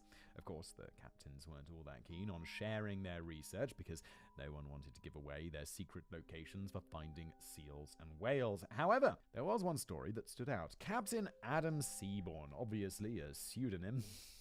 Yeah, why it could be. Why does it have to be a pseudonym? Like, it's a real Adam Seaborn. Doesn't matter anyway. He'd fallen on hard times, and in 1820 he wrote and published a book claiming that not only had he found the entrance to the inner earth, but he had lived among the inhabitants for months. Oh, maybe he used a pseudonym, because if he used his real name, people would be like, hey, aren't you the crazy dude who writes about the aliens inside the earth? Yes, I am. Well, they're not really aliens, I guess. What did he call them? Inhabitants. And they'll be like, that would be embarrassing. Inspired by the theory of John Symes, Captain Seaborn outfitted a vessel named the Explorer, and he set off for the South Pole with a crew of 50 ostensibly to hunt seals for profit, but his real intention was to find the entrance to the inner earth. He felt that Symes was correct when he stated that seals and whales swam from the inner to the outer earth, which is why they were much more numerous the closer you came to the entrances to the poles. Or they're more numerous for the same reason, like if you're in the UK, not going to be that many tigers. If you go over to India, going to be more tigers. Because when you get closer to something's natural environment, there are more of them. You didn't think about that one, did you, Seaborn? Did you? Apparently the fact that this was just the natural habitat of seals didn't occur to anyone exactly after many months of sailing. So stupid. Yikes! After many months of sailing and some threats of mutiny, the Explorer came upon a continent teeming with seals and named it Seaborn Lands. That didn't stick. Today it's known as Antarctica. Leaving some of his men behind to set up a station and get down to the business of killing as many seals as they could find. The past was the worst, everybody. The Explorer continued on. The days became shorter, and the compass became useless. The needle just kept spinning randomly. This was because the ship was, in fact, sailing downwards, now into the inner earth. They had actually found the entrance. Well, you'd know you haven't, because you'd be like, well, sky's still above us, sea is still below us. There's been no point where suddenly the ship is at a 90-degree angle compared to the rest of the sea in some sort of weird crossover land. You would notice that. You'd be like, why is the sky... Oh, my lord. The sky is at a 90-degree... It'd be like some Inception shit, you know, where they fold over the city. You'd be like, uh-oh. It's not supposed to be like this. Eventually, they spotted land and finally came upon civilization. Seaborn named it Simsonia in honor of the man whose theories had led him there. He described living among the Simsonians, a peace-loving and advanced people. They didn't fight wars. They lived humbly, and there was no ambition and desire for wealth and power. What else they spend their time doing? What are you supposed to do other than gather wealth and power with life? Where Seaborn's story differs from many others is that the inhabitants of Simsonia, instead of keeping an eye on mankind, became disgusted about what they learned of the outer earth from Seaborn, much to his shame. Finally realizing the danger the outside posed, Seaborn and his men were banished from Simsonia, and Seaborn's dream of opening trade with Simsonia was dashed. He returned to his ship and the explorer sailed back to the station in Antarctica to collect the crew and fur. The ship continued on its way, trading the furs, making the captain a good fortune. Of course, he soon lost his fortune, and sitting in debtor's prison with nothing much to do, he wrote a book about his most marvelous travels, hoping for some fame and fortune, and it never came. Debtor's prison.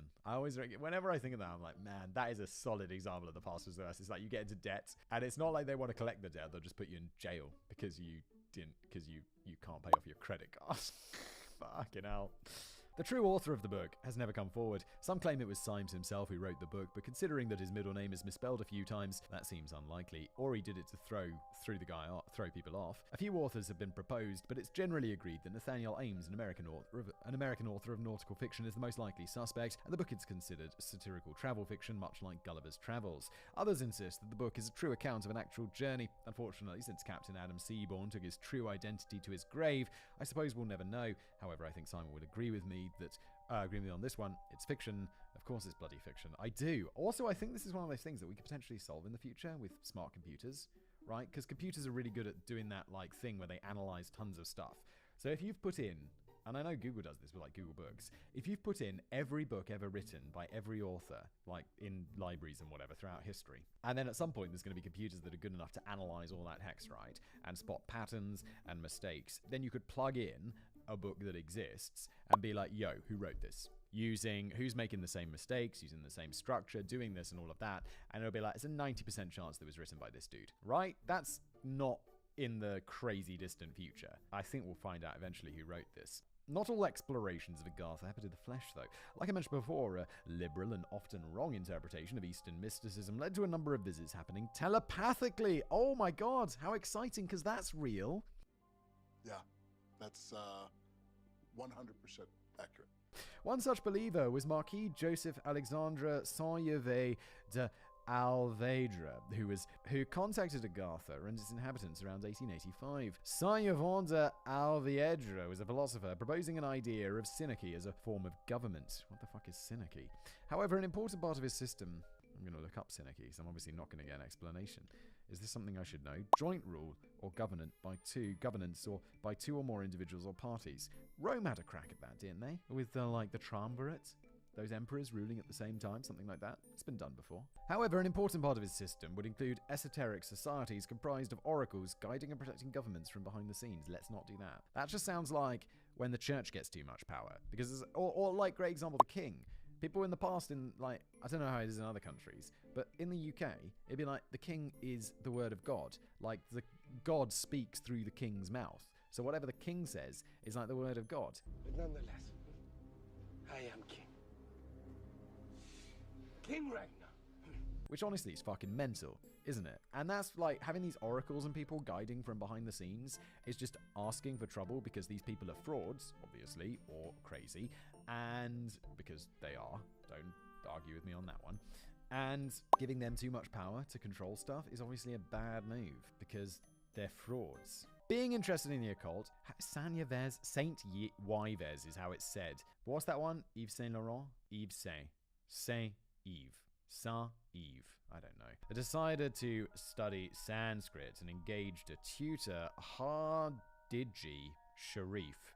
Hardiji. I'm definitely pronouncing that wrong, or Hardjij. Styling himself as Guru Pandit of the Great Agarthan School.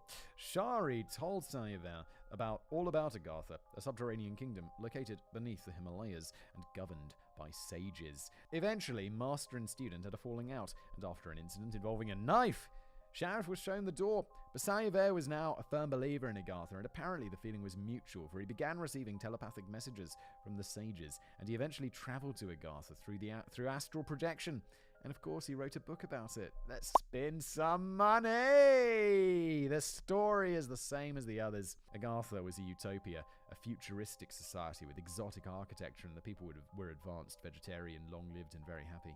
This utopia was ruled by 3 councils and overseen by a council of sages, essentially the same system of synarchy that Saint-Yves, for God's sake, the French dude, had been proposing for years. And Lo and behold, it worked amazing. The sages kept an eye on the world above, as well as occasionally sending emissaries to gently nudge mankind in the right direction. They had access to an extensive library of ancient wisdom, most of it from Atlantis. Some sources claim that Sayev was as mad as a hatter. Simon also claims this. This guy's off his fucking rocker. Either that, or he's a grifter. While others claim that he was a serious philosopher whose writings and journey should be considered fairly. Yeah. I've given it fair consideration, but it's obviously bunk. In my opinion, he took advantage of the Hollow Earth craze sweeping Europe to promote his philosophies on government. Another name that comes up quite a bit is Madame Helena Blavatsky. However, much like Admiral Byrd that we'll get to later, I'm not sure how much of what is ascribed to Blavatsky is true. Born in Russia in 1831, she was a medium and founder of the Theosophical Society. She held seances, introduced the Western world to Eastern religions and mysticism, and is considered by some to be the mother of the New Age movement. She claimed to have gotten much of her information firsthand during her travels through India and Tibet, which was closed to foreigners at the time. A woman traveling the world alone in the 1850s is a bit unlikely considering how restricted women's movements were at the time, so anything she had to say should probably be taken with a pinch of salt. Everything in this bloody episode should be taken with a pinch of salt. One story goes that while she was traveling to South America in 1849 and 1850, she learned all about the subterranean tunnels in Peru and Bolivia, leading to secret underground civilizations. There were many tales of explorers discovering lost and hidden cities in the jungles of South America. Most of them never returned, and it was accepted by many that they had found the entrances to Agartha and decided not to return. No. They died in the jungle of diseases like malaria and typhus and getting killed by tribes who didn't like them and maybe ate them. Oh, it's such nonsense. I'm thinking they probably died of diseases and got eaten by wild animals. Yes, me too. Blavatsky, like many others, believed the entrance to the cave system and the tunnels that led to the underground world were situated in or near Cuzco in Peru. She also claimed to have a map of these tunnels given to her by an elderly gentleman in Peru. However, she never used the map to find the inner world because such an expedition would require the cooperation of various governments and a huge expedition party to deal with all the dangers of the jungle. Like most successful charlatans, she was practical. The reason I'm a little doubtful about Blavatsky's role in the Hollow Earth conspiracy is that when I did my own research on Blavatsky, I came across a fascinating historical figure. She was a charlatan, no doubt, but she was the founder of a society, smoked a pound of tobacco a day. Fucking hell! A pound? Hey Siri, how much is a pound in grams? Grams. Grams! So, you guys can't hear Siri, but I'm like, you heard what I said to it. And then it's like, what would you like to convert that to? I'm like, grams, bitch. What the fuck? Hey Siri, what's 1 pound in grams? It's 453.59 grams. That's half a kilogram of tobacco a day. That's fucking mental. That's like 10 big packages of that amber leaf. What's it called? What's that green tobacco that people smoke in the UK? Rolling tobacco. That's a lot of tobacco. That's absolutely mental. Your lungs must be a disaster, Blavatsky. She was a very successful grifter at a time when scamming was mostly a man's business. While she definitely deserves a biographics video, I couldn't find any references to her search for Agartha outside of the Hollow Earth conspiracy books and websites. As for South America, I've been there, and so I would encourage anyone interested to visit. Peru is a beautiful country, and the people are very friendly. They don't need entrances to the Hollow Earth and lost cities to be amazing. I've never been to South America. I'd like to go. I've always it's definitely on my list of places. Bucket list. Bam! But it's quite a hassle to get to because it's really far and there's you got to make connections in places from Europe. And now that I have kids and shit, it's going to be a really long time before I go there because flying with kids, young kids, is not so fun. I took a 3-hour flight with my kids recently. It was fine. It wasn't the best. Fortunately, there were lots of other kids on the flight, so it wasn't. And my kids are 3 and 1, so it wasn't that bad. But 15 hours? 16 hours? No, not yet. They need to get a little bit older.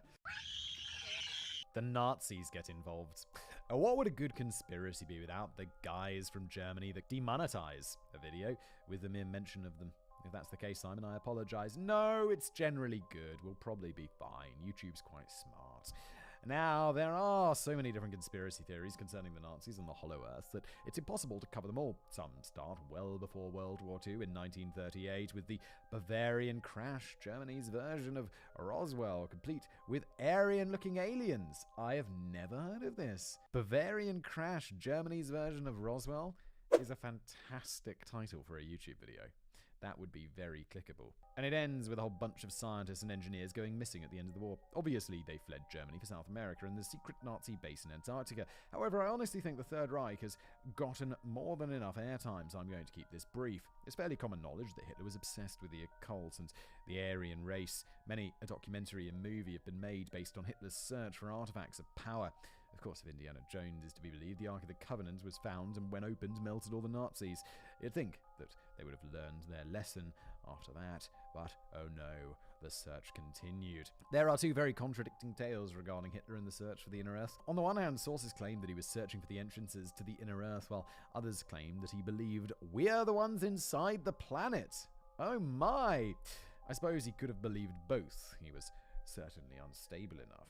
He used lots of drugs, was old Hitler. So the one tale goes that Hitler believed we're the ones inside the Earth. The sun is in the center of the planet, and we live on the concave slope. So basically, we're all living on the inner side of the Earth's crust, like ants in a bowl. So, in order to use the concave shape of the Earth to his advantage, a team of scientists was sent to Rügen in April of 1942. They were ordered to put up radar equipment and aim it at a sharp angle up into the sky. I just don't believe this ever happened. I mean, I know Hitler's a little bit batty and all that shit, and he believes in the occult and everything, but there are lots of people who believe in the occult. I think it's all a bit silly, as you guys well know. But believing that the inner Earth is hollow is like, that is a whole other level of insane. That's like flat Earth insane, and there's a good number, but there's just not that many statistically. I think it's very statistically unlikely that Hitler, as crazy as he was, I don't really think he believed the Earth was hollow. Hitler's reasoning was that the rays would bounce off the other side of the concave Earth, or the bowl, revealing the positions of the Allied fleets. I'm guessing he didn't have a strong science background. No, he did not. The second tale edges on he had an art background, and it wasn't very good. The second tale edges on the border of complete madness, in my opinion, and was based solely on a piece of fiction. A secret society named the Luminous Lodge of the Vril Society was established sometime before the war and became closely associated with the Nazi Party. It was based on a book, The Coming Race, by Edward Bulwer Lytton, published in 1871. Apparently, physical copies of this book are fairly rare, but since it's in the public domain, there are plenty of free copies online. The book tells the story of a young American who travels to the inner world. To reach it, he must descend deep into the earth. He undertakes the journey with a friend, an engineer, but something goes wrong and his friend falls to his death, leaving the young explorer alone with no means of returning to the surface. Luckily, he's found by the benevolent Vrilya, an advanced society living inside our planet. So, this is obviously fiction. It was written as fiction, it's talked about as fiction, but somehow people cotton onto this as being like something they should believe. This just seems crazy. As with most tales, he describes the amazing architecture, the wise and benevolent people, the advanced technology, including flying machines that look and operate like wings, all powered by an energy source called Vril Power. Eventually, our hero returns home with the help of one of the Vrilya, who flies him to the surface. Bulwer Lytton himself was a part of several secret societies, but he always maintains that the book was fiction and nothing more. Obviously. God damn, people. Come on, why are you up to this? Why? It's like, you were saying this book's fiction, and people are like, bro, your book ain't fiction, that book's real. It's like, I wrote it, it's fake! It's a fake. Why do people, why? Why do we have to be like this? However, Hitler firmly believed that the book was fact. The Vril Society believed that the inner Earth was inhabited by the Lords of the Universe and that man needed to become more godlike in order to make an alliance with these lords. They were also very keen to get their hands on that amazing power source, Vril. According to some sources, Hitler and his Reich poured thousands into finding the entrance to the inner Earth. Scientists and geographers were tasked with mapping abandoned mines and caves in search of this magical city. Some claim they never found anything, but others state that not only did the Nazis find the entrance, at the end of the war, Hitler and some of his high-ranking officials escaped to this inner world when they realized the war was lost. Once again, all this information came from pro-Hollow Earth sources, so I have no idea whether any of it's true. Yeah, you do. Yeah, you do. It's not true. We all know it's not true. At the very least, there certainly seems to have been a Vril society, and considering Hitler's obsession with the occult, I wouldn't be surprised if it's true. Well, they definitely didn't go into the Earth, and I really don't think, like, as much as I want to shit all over Hitler, I don't think he believed this, because this is truly some off-the-wall shit that statistically it's just really unlikely he believed. And that's that.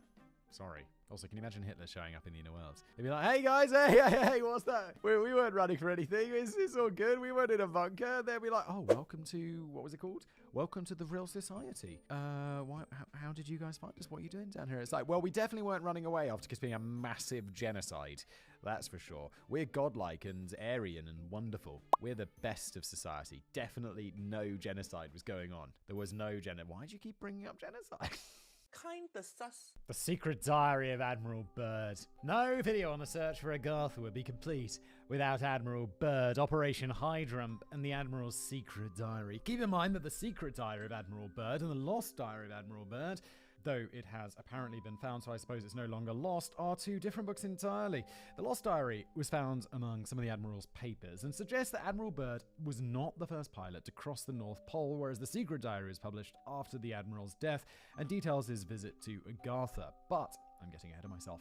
Let's rewind a little bit. Who was Admiral Byrd? Yes, good question. I was a little bit like, did I miss something? I feel like we mentioned him really early on, didn't we? Or for me, that would be yesterday.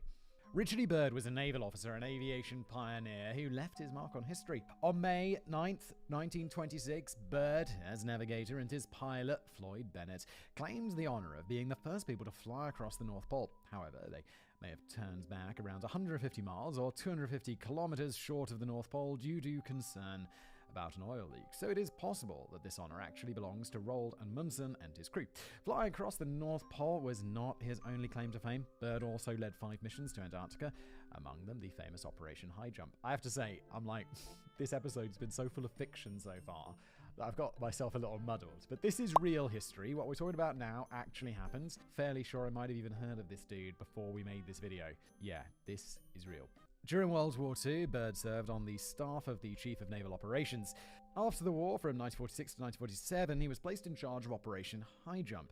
It was the largest expedition sent to Antarctica at the time, and it consisted of 4,700 men, 13 ships, among them an aircraft carrier and 25 planes. That's a massive expedition.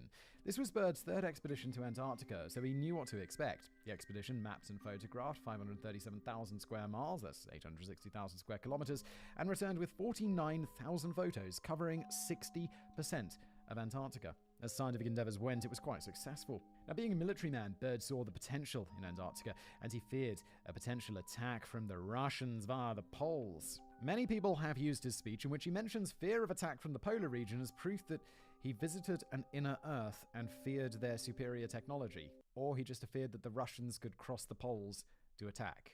Not literally, I mean, they'd be attacking from the polar region, but they would also have to travel to the polar region first.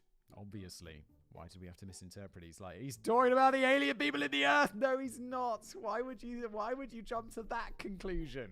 Come on. Since this secret diary about his visit to Agartha was only published after his death, I have some doubts about its authenticity, but you decide for yourself.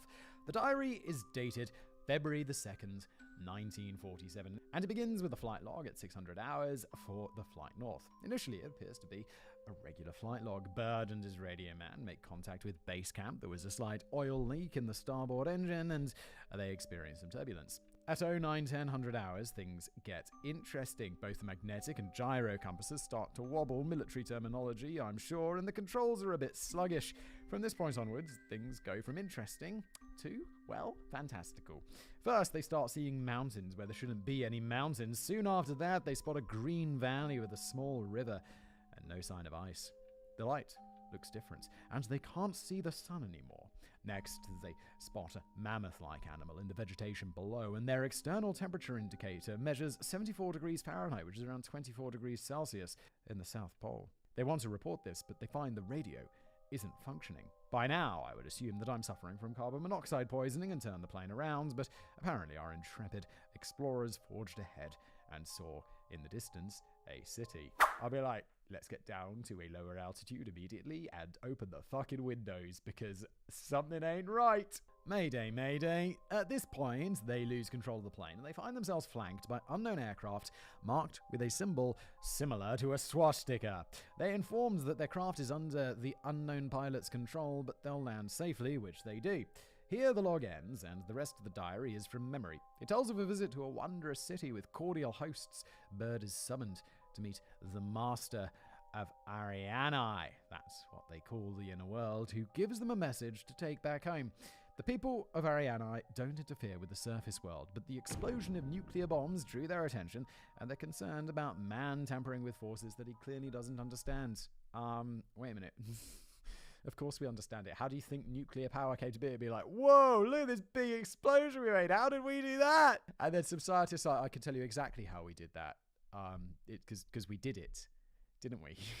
The Master, as their leader is called, warns that there is another war coming, one that will leave human civilization in ruin should mankind continue down its nuclear path. The Earth will enter another dark age, but humankind should survive, and when they start looking for the treasures of their lost world, these treasures and knowledge will be in the safekeeping of the people of Arianae, who will come forth and help guide mankind into a new age.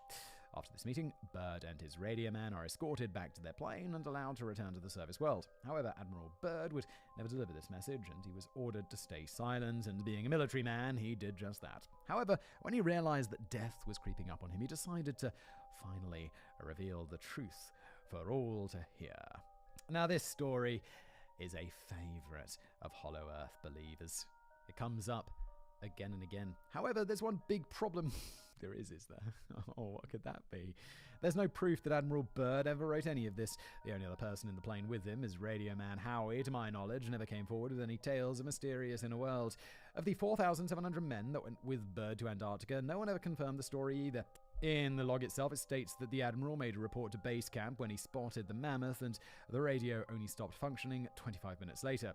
Surely reports of an animal thought to be extinct would be an extraordinary scientific discovery. The only strange thing about this story is the fact that Admiral Bird's son, who apparently gave this diary to whoever published it, died in suspicious circumstances. He was traveling to a ceremony to honor his father, but never arrived and was later found deceased, possibly due to dehydration, in a warehouse in Baltimore. That is unfortunate and has absolutely nothing to do with this. Hollow Earth conspiracy theorists believe that Bird's son was going to reveal more information about his father's visit to the inner world, but he was murdered to keep him quiet. What, because his entire description of it was not revealing enough? There was some other thing that he's like, well, we can't mention that. That would make us look crazy.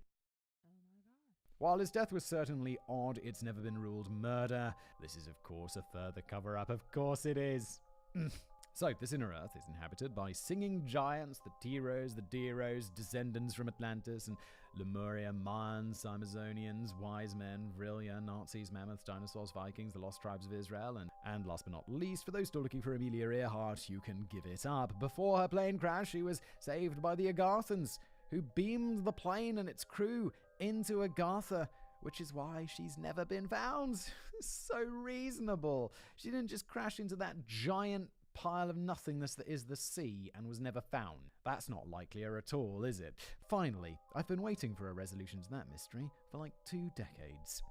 Modern day believers. Now, you've probably noticed by now that all of the tales I've shared relate from the 1800s and early 1900s. There's a good reason for that. Hollow Earth believers today base their belief of this theory on these old sources. I've come across some truly imaginative theories that hurt my brain and make me doubt the future of mankind as a whole. But the roots of the theories can always be traced back to Halley, despite the theory being more than 300 years old, Symes, who wasn't a scientist, Saint Ypres, who was either mad as a hatter or really knew how to read a room, Blavatsky, a known charlatan, poor Admiral Bird, who's no longer around to defend himself, all the crazy things the Nazis believed, and finally teachings from Buddhism and Tibet that were conveniently misinterpreted. However, not only are there still plenty of believers, the movement is actually growing. One such telepathic communicator, Diane Robbins, told a New York Post article that there are 100 subterranean cities known as the Agatha Network. Oh, Diane. You grift, allegedly. The inhabitants are human, like us, but because they've lived their lives in peaceful isolation, they've gained immortality. That makes sense, Diane. You big brain. And here I was looking at the viability of cryonics. Another modern-day believer of the Hollow Earth theory is Rodney Clough, author of The World Top Secret, Our Earth is Hollow, published in 2014. Published? Someone published this? Surely self-published. Come on, no one's like... who tried to organize an expedition to the Hollow Earth in 2007. The planned expedition would depart from Russia with an icebreaker ship and head for the opening in the North Pole. At the time, the expedition would have cost $20,000 per person. Needless to say, it never got off the ground, but Clough is still a firm believer and claims more and more people are coming to terms with the idea that the Earth is hollow. In 2002, a man claiming to be a United States Air Force colonel also came forward, stating that he visited the inner Earth in 1982 through tunnels onto Area 51. So I guess you can add that to the list of entrances, of course. Of course. Oh my god. Of course, if you're a bit skeptical about this whole business, I know I sure am, what about just asking someone who's from Agartha? Sharula Aurora Dax is an ambassador from Inner Earth who was born in Telos in 1725 and arrived at the city of Mount Shasta in California in the 1980s. She was kind enough to give an interview that covered life in Telos in great detail, but good luck finding her because she went into seclusion in 1993. I'll be honest, I only read excerpts of the interview because by this point I was beginning to doubt the viability of humankind as a species, so let's move on to something a little bit more real. Proof of a hollow Earth. Honestly, it doesn't sound a lot more real, does it? If we're honest. Some dedicated Agartha theorists haven't given up on science completely and refer to how planets are formed as their argument in favor of an inner Earth. Many people agree that a form of energy is needed for any advanced society to develop. For us surface dwellers, that would be the sun. However, there isn't a star inside a planet's core. Or is there? To understand this theory, we first need to consider how a star and planets are formed. Basically, a star is born when a cloud of dust and gas collapses under its own gravitational attraction. This begins to heat up. However, not all the dust in the cloud becomes the star. The remaining dust that's floating around in space containing various elements like carbon and iron. These particles start colliding, sometimes they stick together, and eventually they form into physical bodies like planets, dwarf planets, meteors, and natural satellites. The universe is incredible. I love all this shit. It's wild. It's so cool. Unlike some bullshit theory about the hollow Earth. Let's see where this goes.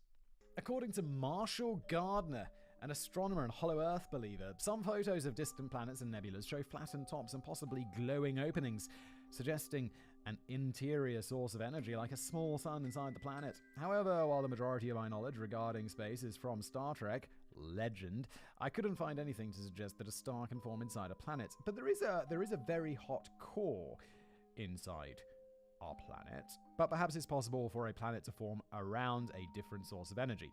Of course, I'm not sure how that would prove the planet is hollow. Our own planet's core would be a great source of energy, but that doesn't make the planet hollow.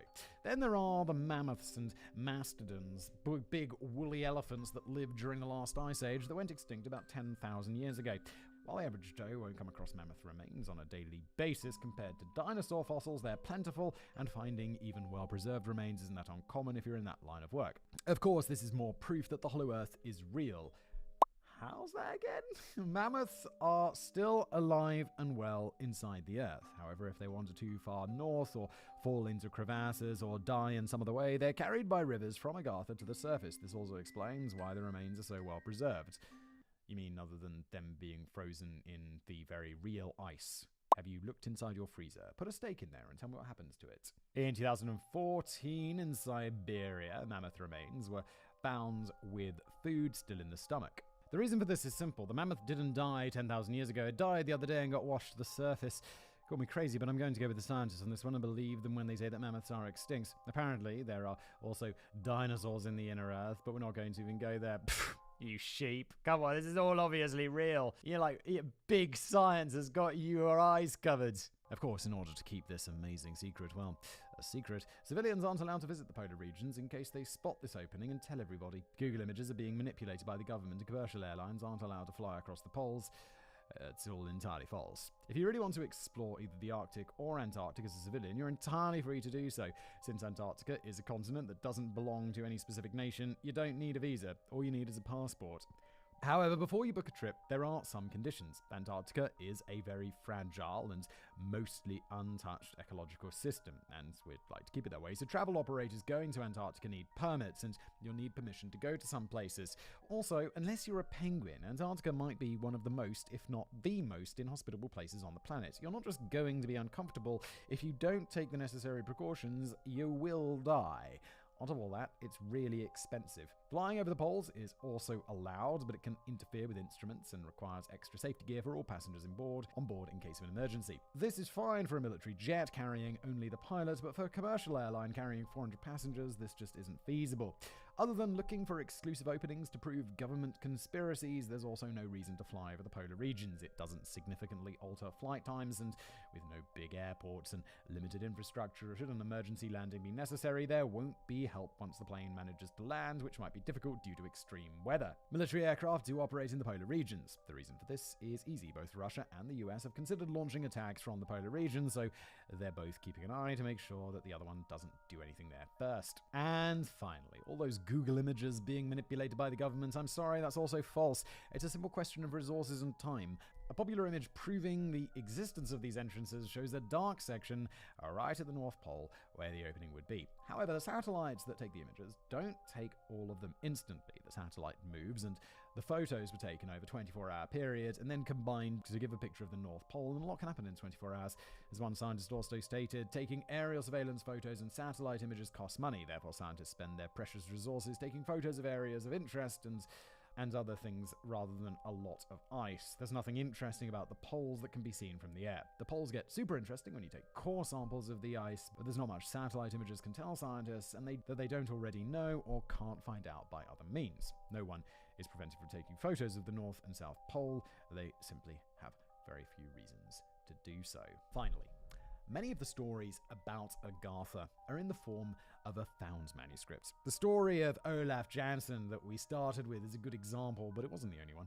There are plenty. Another good example of a found manuscript is a tale told to Llewellyn Drury, who was supposed to publish the entire story, but ended up not doing it, and finally entrusting the whole manuscript with some of his own thoughts tossed in to John Uri Lloyd. Lloyd then added his own foreword and finally published the book Etterdorfer. So, essentially, it was a found manuscript of a found manuscript. It's also Aphrodite spelled backwards, so, well, no creativity points for you. Oh my god. Any proof presented as a found manuscript, a true story dictated by someone else, or a secret diary that only comes to light after a person's death is problematic. This is the thing. It's problematic in the same way that often with these episodes, it's like one person's eyewitness testimony. And it's like, I saw an alien spaceship. Yeah, sure you did, mate. I saw this thing and they wrote it down in a diary. Yeah, sure you did, mate. That's the response. It's like, sure you did, mate. Because you just could be totally made up. My generation will be very familiar with the Blair Witch Project, the movie that started the found footage craze that is sadly still with us today. But the found manuscript trope, as it's called, was the 1800s version of lost footage. It was first used by Mary Shelley in her novel Frankenstein. It can be the diary entries, as used by both Shelley and Bram Stoker in his novel Dracula, or it can be a tale told to someone which the author then miraculously discovers and turns into hopefully a best-selling book. While some authors had no problem owning up to the fact that it was fiction, Shelley never claimed that either Dr. Frankenstein or his creation were real, not all authors were willing to do that. As this channel proves, people love a mystery. It's like the Dan Brown thing. Everything in this book is real. It's like, Dan, it's not. No, Dan. No, God! Conclusion. As long as this script is, and it is long, it's got to be like well over an hour, right? It's a brief overview of the quest for Agartha. There are many explorers I didn't even touch on. Nicholas Roerich, Ostendowski, and his book Beasts, Men, and Gods, and the Shaver Mystery. Though in my opinion, that was obviously a marketing ploy by Amazing Stories editor Ray Palmer to sell more magazines, to name a few. What? People trying to spin a story to sell magazines? What? No. Come on. I'd be happy to do a follow-up script looking at these characters in more detail if anyone is interested, but in this case the mystery is not decoded, as there wasn't any mystery to decode in the first place. My biggest frustration writing this script was the fact that none of the stories are consistent. There are some shared ideas, opening at the poles, an advanced and benevolent society, but there are far more inconsistencies. In fact, the various believers can't even seem to agree on their name for the inner world. I mean, this is it though. It's like, why aren't all vampire stories consistent? Why aren't all zombie stories consistent? Why are zombies different in some works of fiction? Same for vampires. And it's because it's right there, because they're all fictional, like this. It's all made up. It's a fictional story that someone threw in at the beginning based on real events. That's what we've got here. That's it. Silly. That's Conspiracy Theory 101. Keep your story straight. On top of that, none of the sources I found, and I did a lot of reading, could really explain why the world's governments would keep this a secret. If any of this was true, it would be the most significant scientific discovery in the history of mankind, and if these people are as benevolent and advanced as the tales claim, it's unlikely that any one country could possibly occupy them and steal their technology. In order to do that, all the countries of the world would need to unite and work together, and I just don't see that happening. We're too busy fighting each other. The idea of an advanced civilization keeping an eye on us, ready to step in and save us from ourselves, or should we insist on destroying ourselves and the planet, step up and help us recover, is a reassuring tale, but sadly that's all it is. The Earth is not hollow. Science has proven that, and if Simon doesn't have a video on Earth's composition on one of his other channels yet, we'll definitely need to look into that. As for Agatha, it's a reassuring story, but there is not an ounce of truth in it. The only people who can save this planet are the people living on it. Yes, and that's where today's video ends. Thank you for being here for this rather long episode. If you liked it, please like and subscribe. If you're listening as a podcast, reviews are always appreciated, and I'll see you next time.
The Kola Super Deep Borehole and why it got sealed. In the time period of the space race when the United States and the Soviet Union were at odds, both were competing to advance their technology and military. The Cold War produced many accomplishments and encouraged scientific progress, such as space travel. However, it has also had ambitious projects that subsequently failed and were abandoned. On the Kola Peninsula in the Arctic Circle, there is an abandoned 1970s Soviet scientific research station.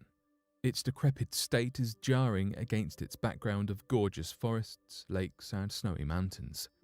In the middle of the empty building, a large round metal cap is buried into the floor and bolted down with metal rings. It is quite a small metal cover. You would not even give it a second glance if you did not know to look for it.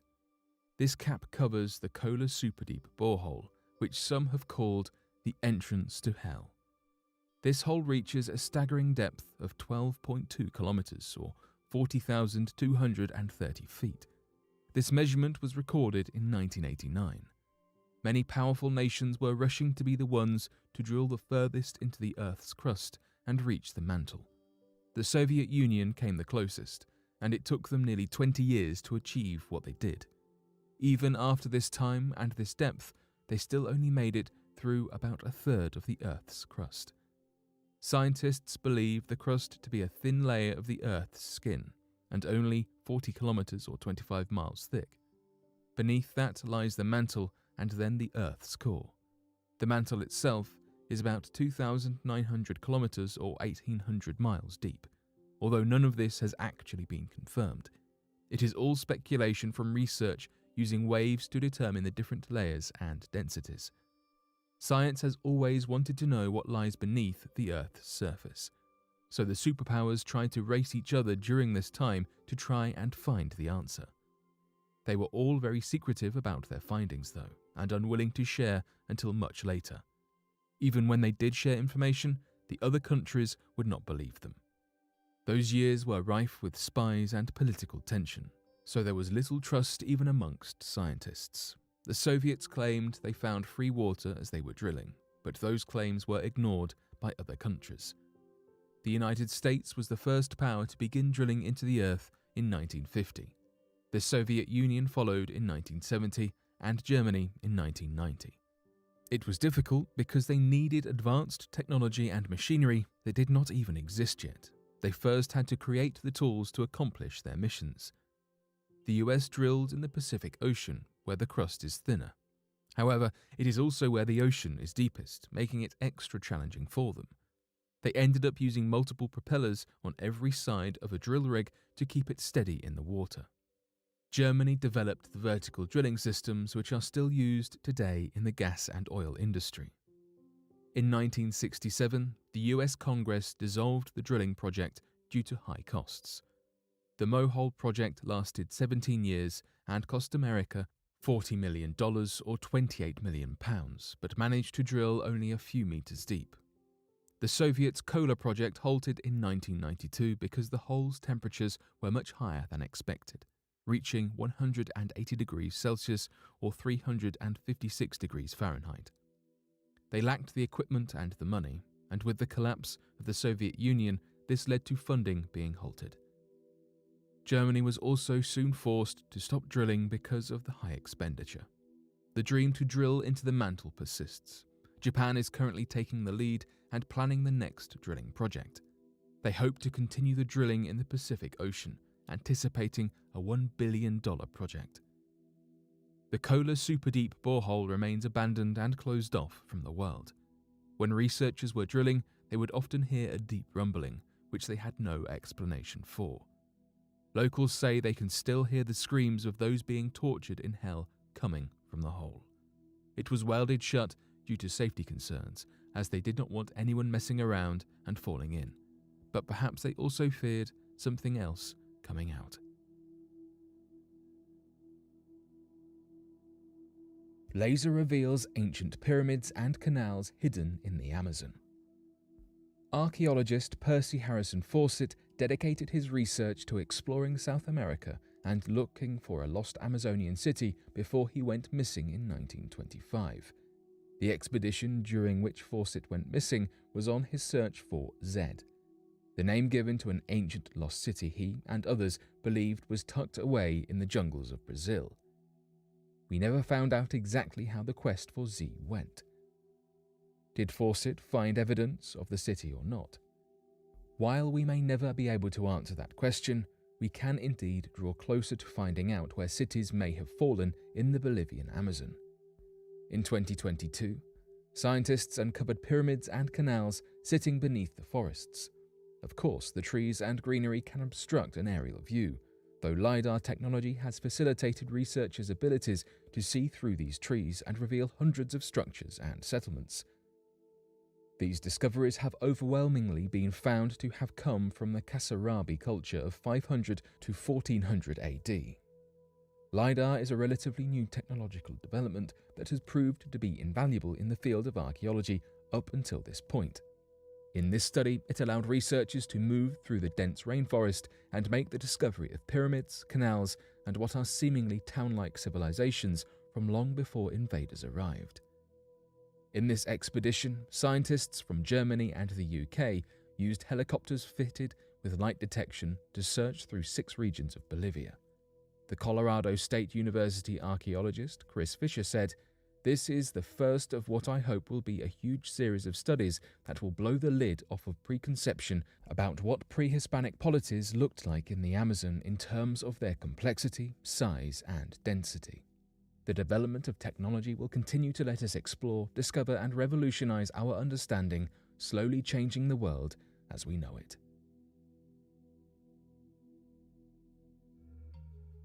first, you might be thinking, is this a story about a war that occurred over land or an area in which chimpanzees lived, or maybe even a dispute between activists protecting the land and people wanting to use it? Well, that is not what this story is about. It is more complicated than that. In recent years, researchers have learnt a lot about these incredible creatures. One thing that has come to light is that chimps will actively hunt down their enemies. After taking their lives, researchers were shocked to learn that the chimps will even eat their enemy. One such story was told by researchers who were following a group of rivals.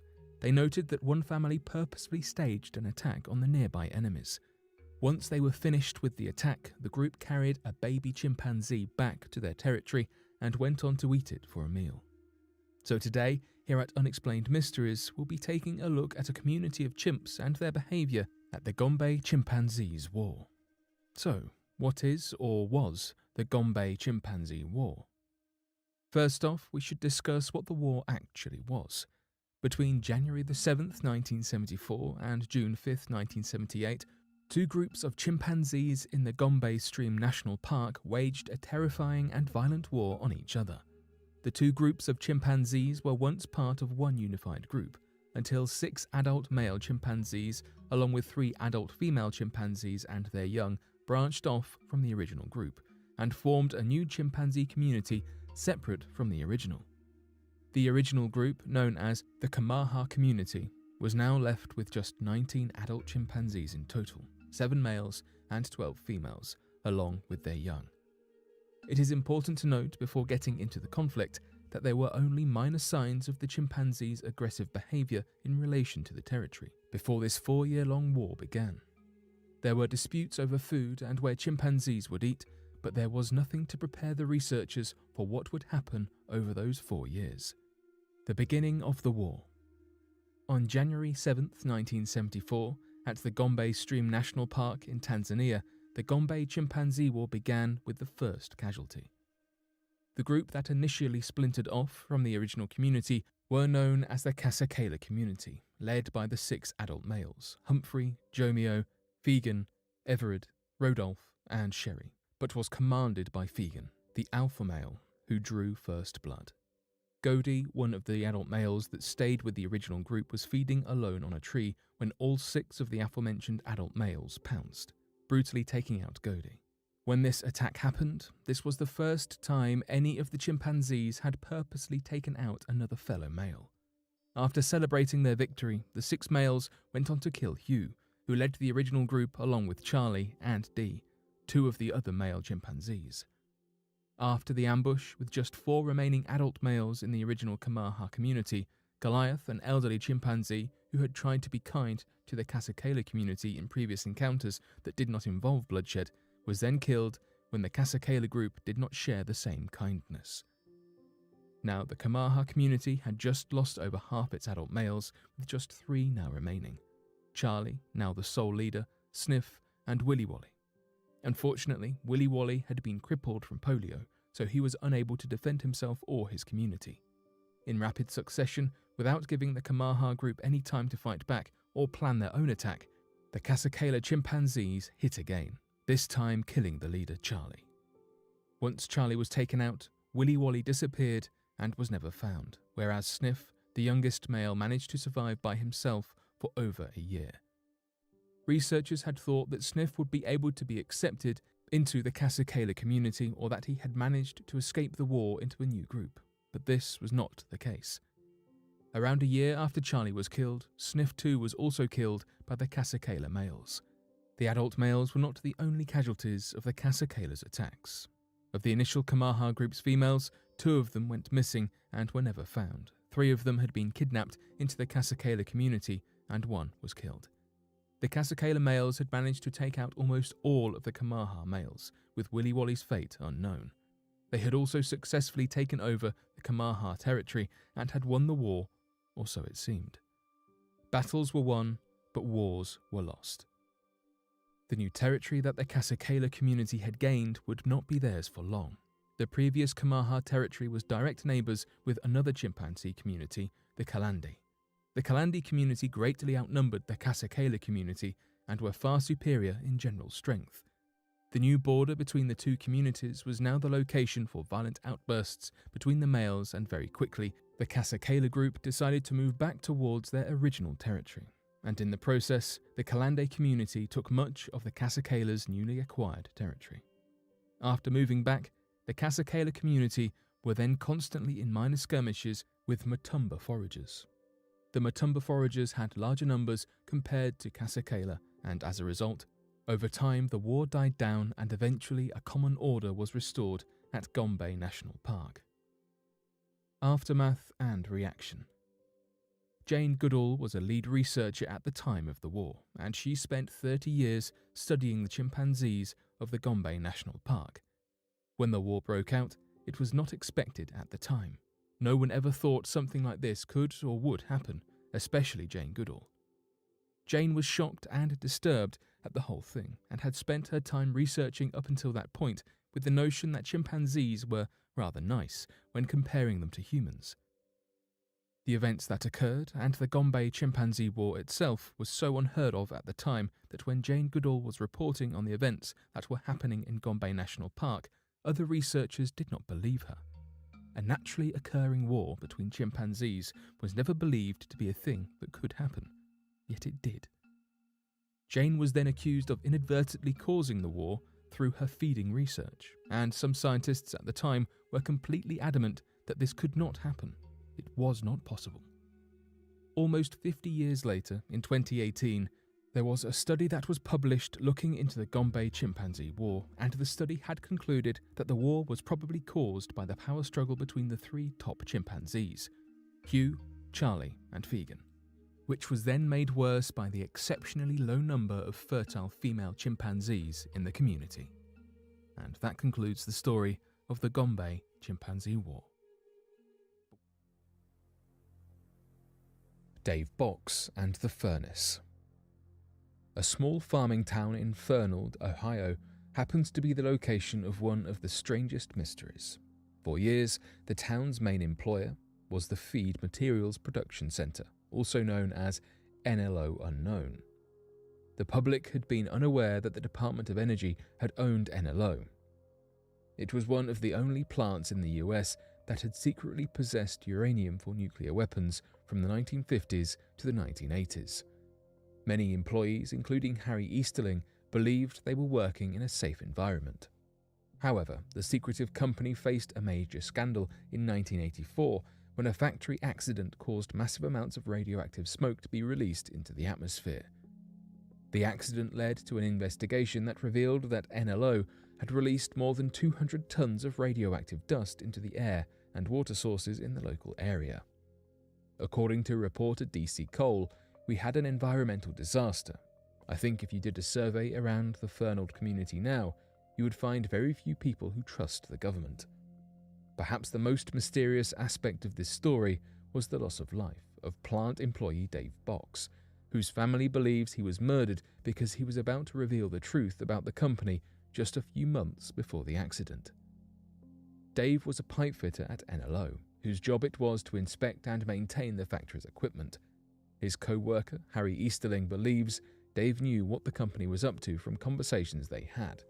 On the day of his passing, a witness saw Dave walking towards Plant 4, although he had been assigned to Plant 8. That was the last time anyone saw Dave alive. That morning, a furnace operator assigned to Plant 6 informed his supervisor that there was a mysterious, sticky residue covering the casings in his oven. The supervisor dismissed this and found nothing wrong. It was his co-worker, Harry, who later reported Dave missing. Plant records showed that at approximately 5 a.m., the temperature of the furnace in Plant 6 had dropped by about 28 degrees, suggesting that a foreign object had been dumped in. A worker also found what looked to be a bone on the furnace. After the sheriff's department had been called into the plant, one employee found a set of keys in the waste material that belonged to Dave's car. What was strange about this is his co-worker had seen his keys in Dave's toolbox at around 7 a.m., 2 hours after the foreign object had been dropped into the furnace, yet were then somehow found in the furnace. If this is true, it suggests that someone had taken Dave's life and then threw his keys into the furnace as a cover-up. Investigators concluded that Dave was most likely deceased and suggested that it may have been due to suicide. While Dave had a history of troubled mental health, this explanation does not cover all aspects of the story. His family and multiple former NLO employees believed he was lowered into the furnace and perished because he knew too much. If something other than the official story happened to Dave, it will probably never be revealed unless someone comes forward. Unfortunately, his family will have to live with this mystery until then. Although some disappearances may never be solved, that does not stop people from investigating and trying to piece together what happened. In many cases, the families of those who have disappeared are left with more questions than answers. However, by exploring the evidence and coming up with possible explanations, we can at least hope to get closer to understanding these mysterious events.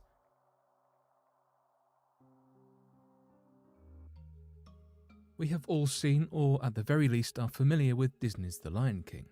As dark as some aspects of the film are, the reality is that The Lion King is rather vanilla in light of one distinct tribe of lions who over time were coined the title the Mapogos.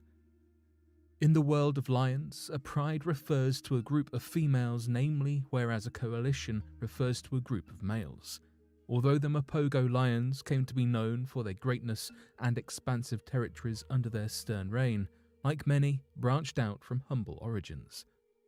Their tale began in the heart of the Sabi Sands Reserve in the northeastern region of South Africa. Born into the Sparta pride were 10 cubs, 5 of which were male. Now anyone who knows the Mapogos and their legend knows that their coalition was comprised of 6 males. You may be wondering, if there were 5 males, where is the 6th member? His time to shine comes a little later into the story. From the beginning throughout their cub lives, it was clear that the cubs were destined for something special. One clear example of this was on one fateful day, 5 of the 10 cubs tragically lost their lives during a buffalo hunt. The 5 who remained and narrowly missed a similar unfortunate fate were none other than the Mapogos. It was not until 2003 when the 6th member would join the pride.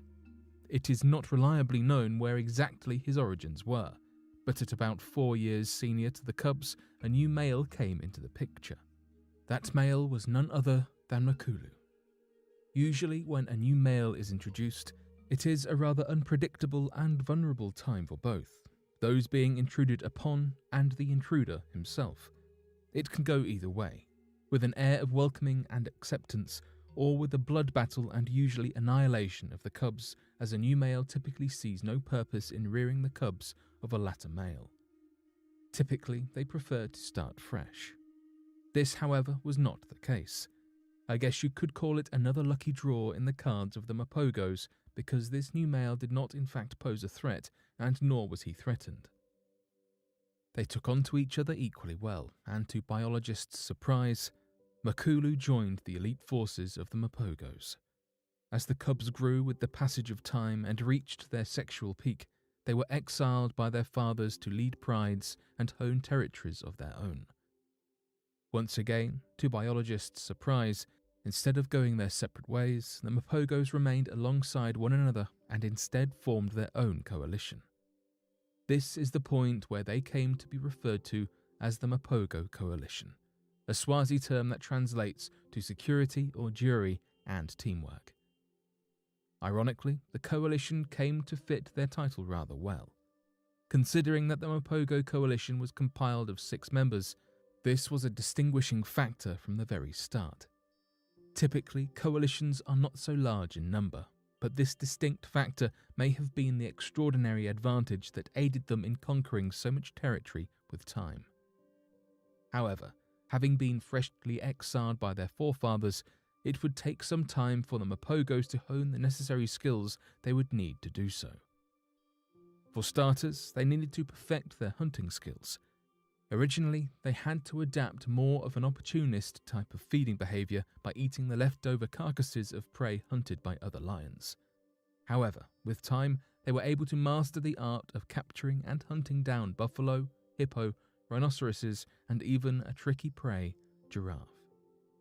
The Mapogos' superb hunting mastery as well as their continued sexual maturation, where their manes began to be more pronounced, greatly contributed to a newfound growing confidence.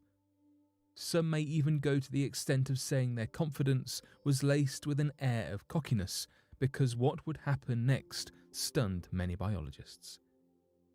As the Mapogos began to enter different male lions' territories, they began to enter rather dramatically and obnoxiously. Instead of quietly coming through without intentionally causing much disturbance or ruckus, they started an uproar wherever they set their paws forward, by roaring, scent marking, and challenging opponent lions. It is safe to say they caused quite the disturbance. Instead of waiting for a challenge, they went to the challenge. This type of behavior led to both negative and positive consequences. The positive mainly being that they were able to conquer so much territory and prides, and the negative being that they were attributed to a dramatic fall in the lion population. The rampage did not exclusively apply to male lions. Rather, lionesses and cubs were slaughtered in the process, and viciously so. Victims' limbs were torn apart. The cannibalistic behavior was one characteristic that attributed a tremendous shock value to the onlooking observers and biologists, because this was not something commonly exhibited. Whether the cannibalism was to make a statement or to truly prey upon is unclear.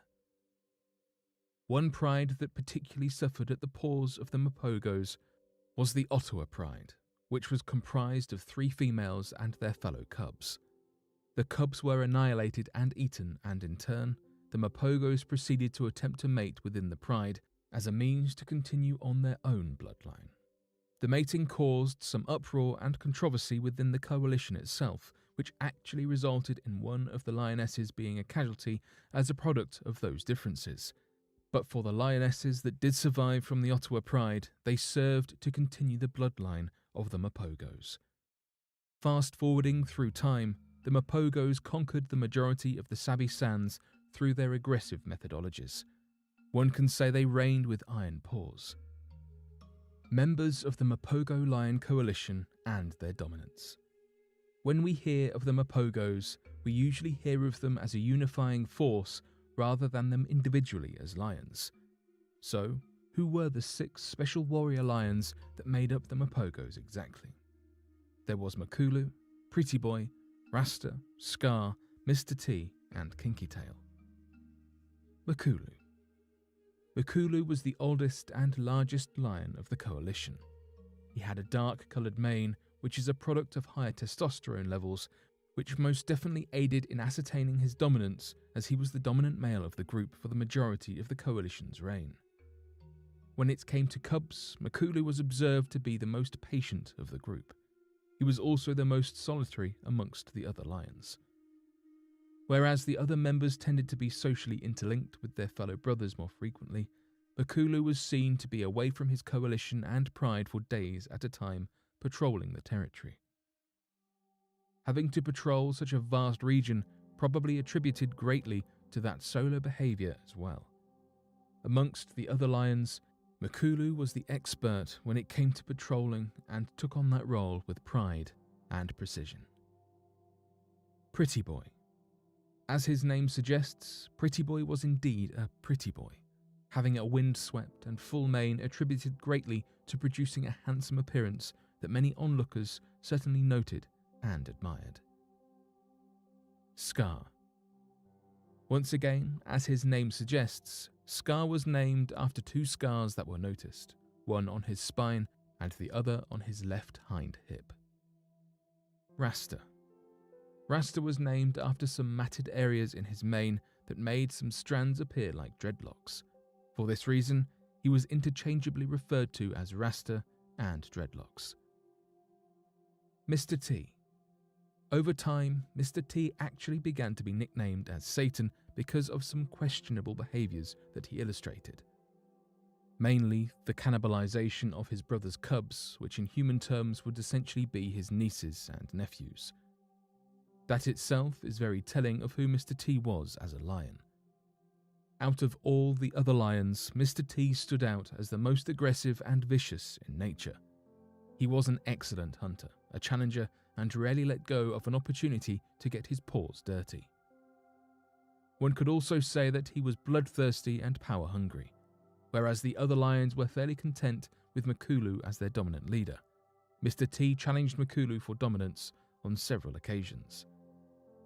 It was not until Makulu had gotten older that Mr. T was actually successful in attaining that long sought-after dominance. As far as appearance goes, Mr. T was characterized by a mohawk-looking mane, not quite as full and handsome as his fellow coalition counterparts. But what he lacked in appearance, he most certainly made up for with his iron paws. Kinky Tail. Kinky Tail was named after a kink at the rear end of his tail. Kinky Tail was similar to Mr. T in the sense that he was aggressive, willing to get his paws dirty, and up for any challenge, which is not very surprising considering that Kinky Tail was essentially the wingman of Mr. T. Kinky Tail and Mr. T were inseparable and exhibited such a strong and loyal brotherly bond with one another. Where one went, the other most certainly followed. I guess this goes to show that even the most iron of iron paws have a soft filling within. What happened to the Mapogo Lion Coalition? As great as the Mapogo Lions were, it is also true, as with any other reign, each kingdom has its downfall. The same was true for the Mapogos. Although their legacy does live on today through the bloodline they successfully passed down through the Ottawa Pride. What led to the downfall of the coalition and their command over such vast regions comes down to a couple of culprits. Firstly, it started with a divide from within. After a spat between Mr. T and Makulu, Mr. T left with Kinky Tail, to which they formed a coalition of their own, just the two of them. This was something unique to biologists, the fact that a coalition had divided into two coalitions. This left Mr. T and Kinky Tail to claim the eastern regions of the Sabi Sands Reserve, while Makulu reigned over the west with the other members of the coalition.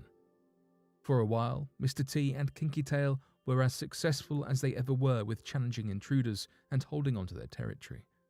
However, that strong reign was threatened with the intrusion of a new coalition of 5 young males known as the Majingalanes. Initially, Kinky Tail and Mr. T were successful in making the Majingalanes coalition short of one member by brutally attacking one of the members, causing the lion to lose its life. However, the Majingalanes were not fazed. Instead, they were set on avenging the loss of their brother and were successful in cornering Kinky Tail one night while he was patrolling during one of the few instances he was alone. The saying, "what goes around comes around," seems to ring hauntingly true in this case.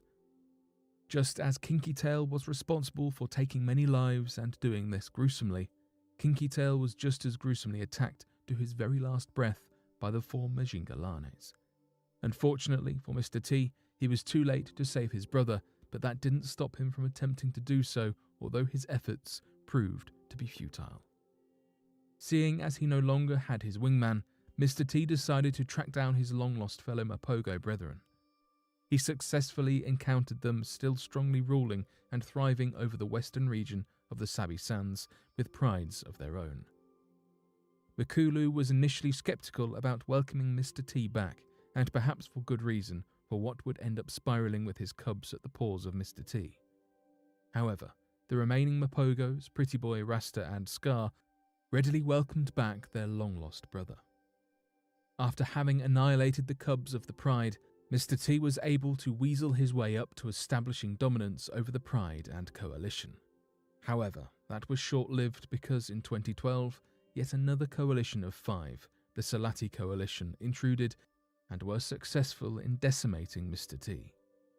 Just as Kinky Tail had suffered such a savage end, Mr. T was destined for a similar fate. The two brothers that had once been so inseparable lost their lives due to products of the ferocious lifestyles they had so passionately upheld. The Mapogos' power steadily dwindled thereafter. It is unclear what became of the remaining Mapogos to be exact. It is predicted that Pretty Boy and Rasta were also attacked by the Majingalanes after never successfully returning from a patrol. Makulu and Scar ended up being the most long-lived individuals of the coalition and opted for retreating from the Sabi Sands Reserve entirely after the switch of power from the Mapogos to the Salati Coalition. As invincible as the Mapogos once were, an inevitable close of an era was bound to happen at one point or another. They attacked and protected until their lives ended. With that, the magnificent Mapogo coalition drifted away into a mysterious, hoary sunset where a sun would never rise upon them again.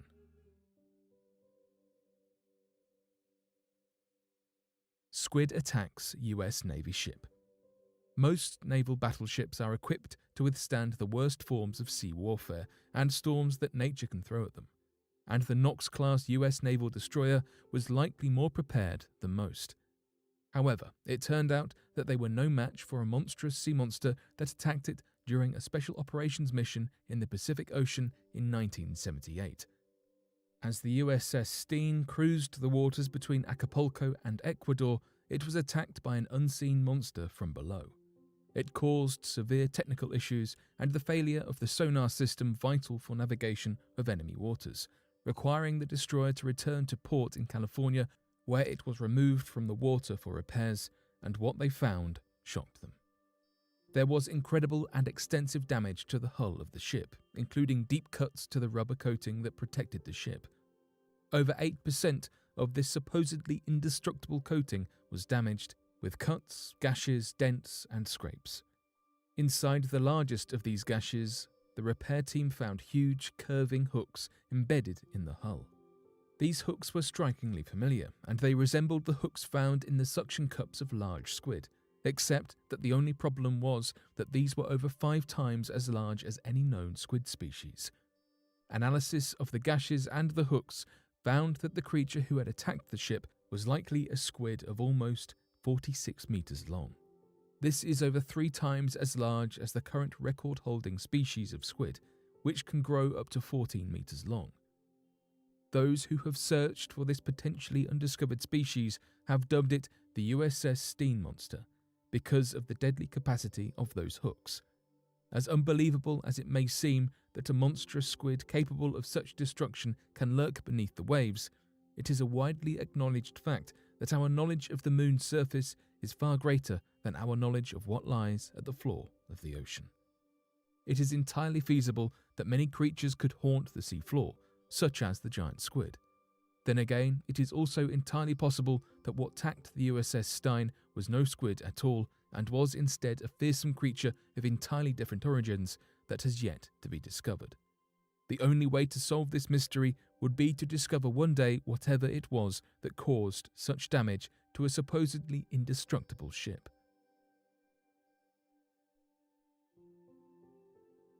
Ancient Mayan superhighways found in the Guatemalan jungle.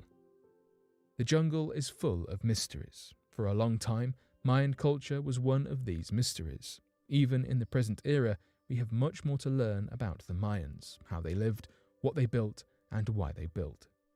There is no better example of this lack of knowledge than the recently discovered ancient Mayan superhighways found deep within the Guatemalan jungle. These causeways stretch approximately 150 miles through dense trees and foliage and were only discovered as the result of high-tech scanning. It is fascinating to consider what more we have left to discover in the jungle and what more we might uncover with future advancements in technology. Although we have no real way of knowing why Mayans created the paths, experts have established they were used to transport goods from one place to another. Each road or individual structure is approximately 40 meters wide, up to 6 meters high, and in some cases span a length of as much as 40 kilometers. The region of Guatemala in which the superhighway was discovered is El Mirador, or the Can Kingdom. Although there is still a lot to learn about the area, it is now recognized as the cradle of Mayan civilization. Therefore, it makes sense that such a significant discovery about the Mayans would be made here. In addition to hosting these superhighways, El Mirador was also once home to at least 1 million people and the largest pyramid in Central America. The superhighways were discovered here thanks to a laser-based remote sensing technology called light detection and ranging, or LiDAR. This technology penetrates the thick canopy and dense plant matter to uncover what lies beneath. Archaeologist Arlen Chase says, LiDAR uses laser pulses that bounce from the Earth's surface through leaves and back to a computer mounted in a plane. While most people felt the technology would not be successful based on past experiments in Central America, we became convinced by 2006 that it could be used to determine what was on the ground in terms of Mayan sites under the jungle canopy. The Republic of Guatemala is currently considering the Mirador Basin for a protected status. It would be classified as a wilderness area, so the vast natural and historical resources it contains could be preserved for as long as possible. Archaeologists are also hoping to unearth more mysterious discoveries here. As we have seen in these 3 recent mysterious cases, humanity has so much more of the world to discover. As science and technology continue to evolve, what other mysteries will we uncover? We are looking forward to the future and to learning more about the world we live in through these mysteries.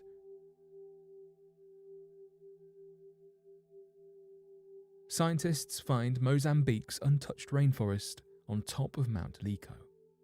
Our planet is abundant with breathtaking sights. Mount Lico in northern Mozambique is one of such sights. Mount Lico is a steep mountain, tall but seemingly mundane.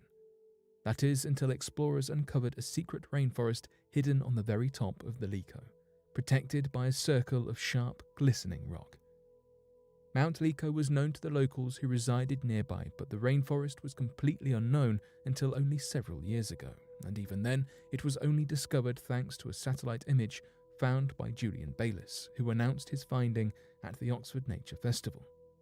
Ever since the discovery of this miraculous rainforest, Lico has been at the centre of geographical attention from scientists of all kinds.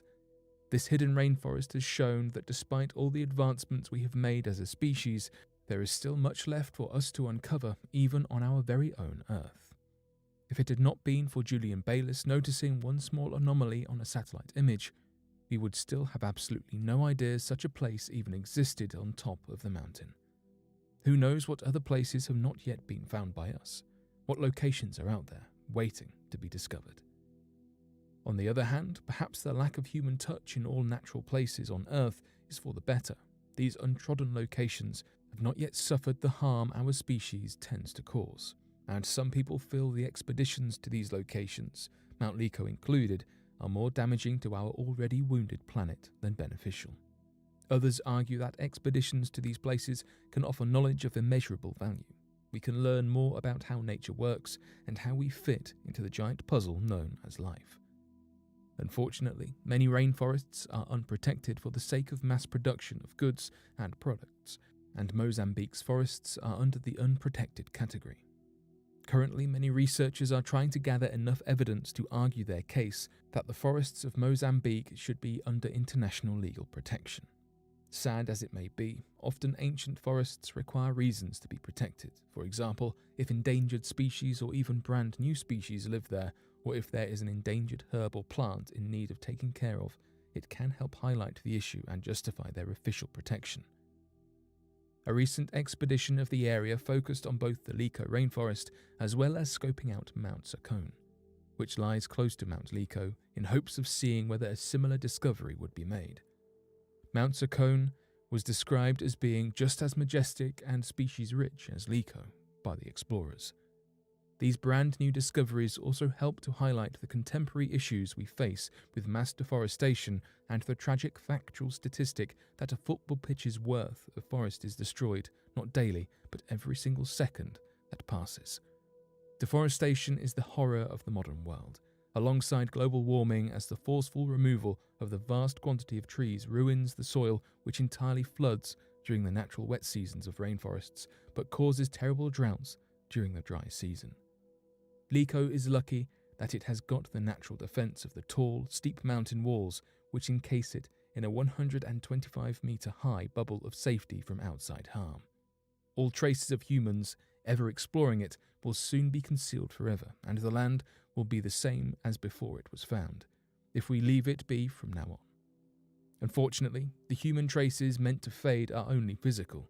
The rainforest is suffering greatly due to the increase of carbon dioxide in the atmosphere, which affects its ecosystem. Observing LeCo from afar offers us a new insight into the effects of global warming, new data of how an untouched environment is reacting to it without active human interruption or corruption. Surprisingly, however, ancient humans seem to have known of the location as pottery has been discovered near a waterfall. F.P. Shepard Yosemite National Park disappearance. Yosemite National Park has been home to many a mysterious disappearance, with dozens if not hundreds of missing persons cases dating back to 1909. With huge expanses of open terrain, finding people in Yosemite backcountry is not always a given. Records show that some people are indeed found, other times only their remains, from people falling to their fate, freezing and even drowning. However, in many cases, people disappear completely, with no trace, no camping gear, no clothing, no clues, nothing. The very first recorded missing persons case in Yosemite National Park was June 17, 1909. Recorded many times in the history books and archives, one F.P. Shepard apparently went on a hike that afternoon with 2 female companions. They soon grew tired of the walk and left Shepard to himself. Instead, they went back to the Glacier Point Hotel to wait. And wait. And wait. According to reports, it was a foggy day to begin with, and Shepard was headed for the Yosemite Cliffs. When he did not return to the hotel and to his female companions, the hotel staff were notified, and in turn, the park authorities too. The next day, US cavalry riders set out to scan the nearby grounds, checking trails, meadows, and canyons alike, doing everything they could to try and find Shepard. They even risked their lives checking cliff faces with grappling hooks and rope. However, still absolutely zero trace of the man. Shepard was never found. After a few days of searching, efforts were withdrawn as local park authorities concluded there was no way he could still be alive. It is still not known what happened to Shepard, and considering we are now in 2022, it would be almost impossible to find any clues or evidence now. The best theories from the time suggest that with the heavy fog, Shepard got lost and panicked, and perhaps ran off one of Yosemite's cliffs. However, even this cannot be verified, as neither his body nor any other clues were ever found. With Yosemite home to many other unsolved disappearances, it must be remembered that amidst the natural beauty and allure of solitude, there is also a more eerie, haunting side to the national park.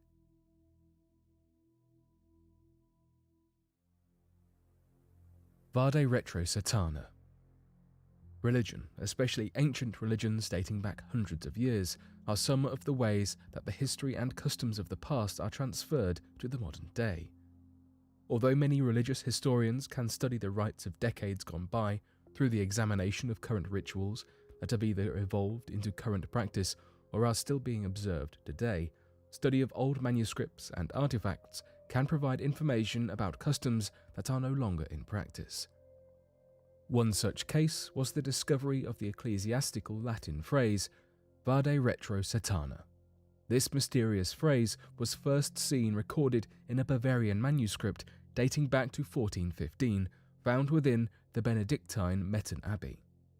Translated to mean back off or step back, Satan, the phrase is traditionally attributed to a medieval Western Christian formula for dispossession and has also been noted in an Austrian manuscript dating back to around 1340.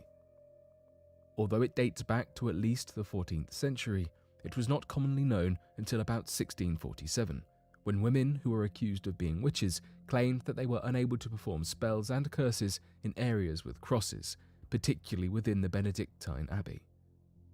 Prosecutors searched the abbey and discovered several crosses with the initials of the phrase painted on the abbey walls, but their meaning was not understood until the manuscript was uncovered some time later. Within the manuscript, the Latin text containing the phrase roughly translates into, "May the Holy Cross be my light, may the dragon never be my guide, begone Satan. Never tempt me from your vanities, what you offer me is evil. Drink the poison yourself." Once the formula was rediscovered in the 17th century, It stayed relevant in current Christian practice of the time until it was granted approval by Pope Benedict XIV to become an official part of the Roman Catholic ritual in 1742. From there, it became firmly entrenched within the Roman Catholic practice. Its favour and popularity only grew with the efforts of Leo Dupont. Dupont, also known as the Holy Man of Tours, was a devout Catholic who was responsible for bringing many rituals and devotions within the Catholic faith to prominence throughout the 19th century. In the 20th century, the Roman Catholic ritual underwent several revisions, but the Vade Retro Satana formula was kept through its final promulgation just before the turn of the century in 1999, meaning that this ancient formula discovered in a hidden manuscript almost 500 centuries ago is still included in the Roman Catholic ritual today. Religion was one of the driving factors of the ancient world, socially, politically, and personally, and understanding as much as possible about how ancient people worshipped can tell us a great deal about the inner workings of their culture and minds. An English Exorcism Manual. Sometimes the most amazing discoveries are not hidden from view, but have been kept in plain sight for hundreds of years. This was the case with an English exorcism manual that was recently discovered to have been an unknown part of the prominent Harley collection of ancient manuscripts for hundreds of years. The document in question was catalogued under the nondescript marker Harley MS 2874 and seemed rather bland and unassuming. Contributing to the misunderstanding of its true nature was the fact that in 1808, a comprehensive catalogue of the contents was conducted which listed the manuscript in question as a common Christian liturgical prayer book called a breviary, published sometime during the 14th century. The document opens with strange and indecipherable words in red print, which were likely some sort of title for the manuscript but could not be understood. During a recent catalogue of the Harley collection, it was noted that the actual contents of the manuscript does not resemble anything close to what you would expect to find in a breviary. The words inside are illegible at first glance, and upon closer inspection, researchers realized that they were encrypted using a well-known code wherein vowels are replaced by their successive letter. Once this was understood, the strange, unreadable title could be reread as a Latin phrase translated to mean the conjuration of evil spirits. The rest of the text was quickly decoded to be an exorcism manual that details what rituals were employed to drive out demons from those who were possessed in St. Peter's Basilica in the Vatican, Rome.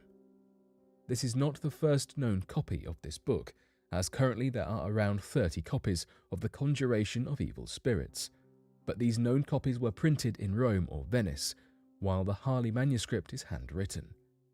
The existing print versions were published throughout the 15th and 16th centuries, and researchers dated the Harley manuscript to this period as well, judging it to have been copied out around the year 1500.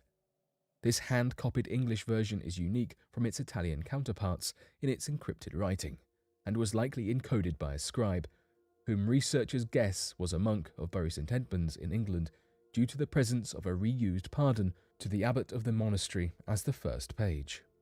This discovery is significant because Christian dispossession manuals were not commonly found in England during this time, meaning that the scribe was likely nervous or uneasy about transcribing the contents, perhaps also due to the presence of several phrases that aimed to directly conjure the devil. The monk was wary of making a manuscript that could be used in the future to potentially perform illicit dark magic rituals, to communicate with demons, to use them for personal gain. This discovery provides a glimpse into the minds of religious practitioners of the time, where frequently magic and religion were interchangeable. Medieval manuscript reveals ghostly faces. The Black Book of Carmarthen was already an incredibly valuable and interesting manuscript, as the 750-year-old volume is the oldest surviving medieval text written solely in Welsh, but it recently became even more intriguing. Researchers Mariah Williams and Paul Russell with the University of Cambridge uncovered strange faces hidden on the pages of the text that are only visible under ultraviolet light. The presence of content in the margins is not altogether surprising. As Williams said in a statement, the margins of manuscripts often contain medieval and early modern reactions to the text, and these can cast light on what our ancestors thought about what they were reading. The Black Book was particularly heavily annotated before the end of the 16th century. There was already a great deal of visible scrawlings in the margins of the manuscript, including a stylized dog at the bottom of one of the pages, but ultraviolet light revealed some ghostly faces alongside text that had been added to the tome.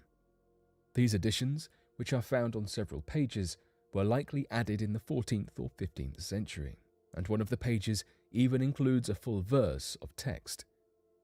A following page includes a full verse that possibly dates all the way back to the 13th century.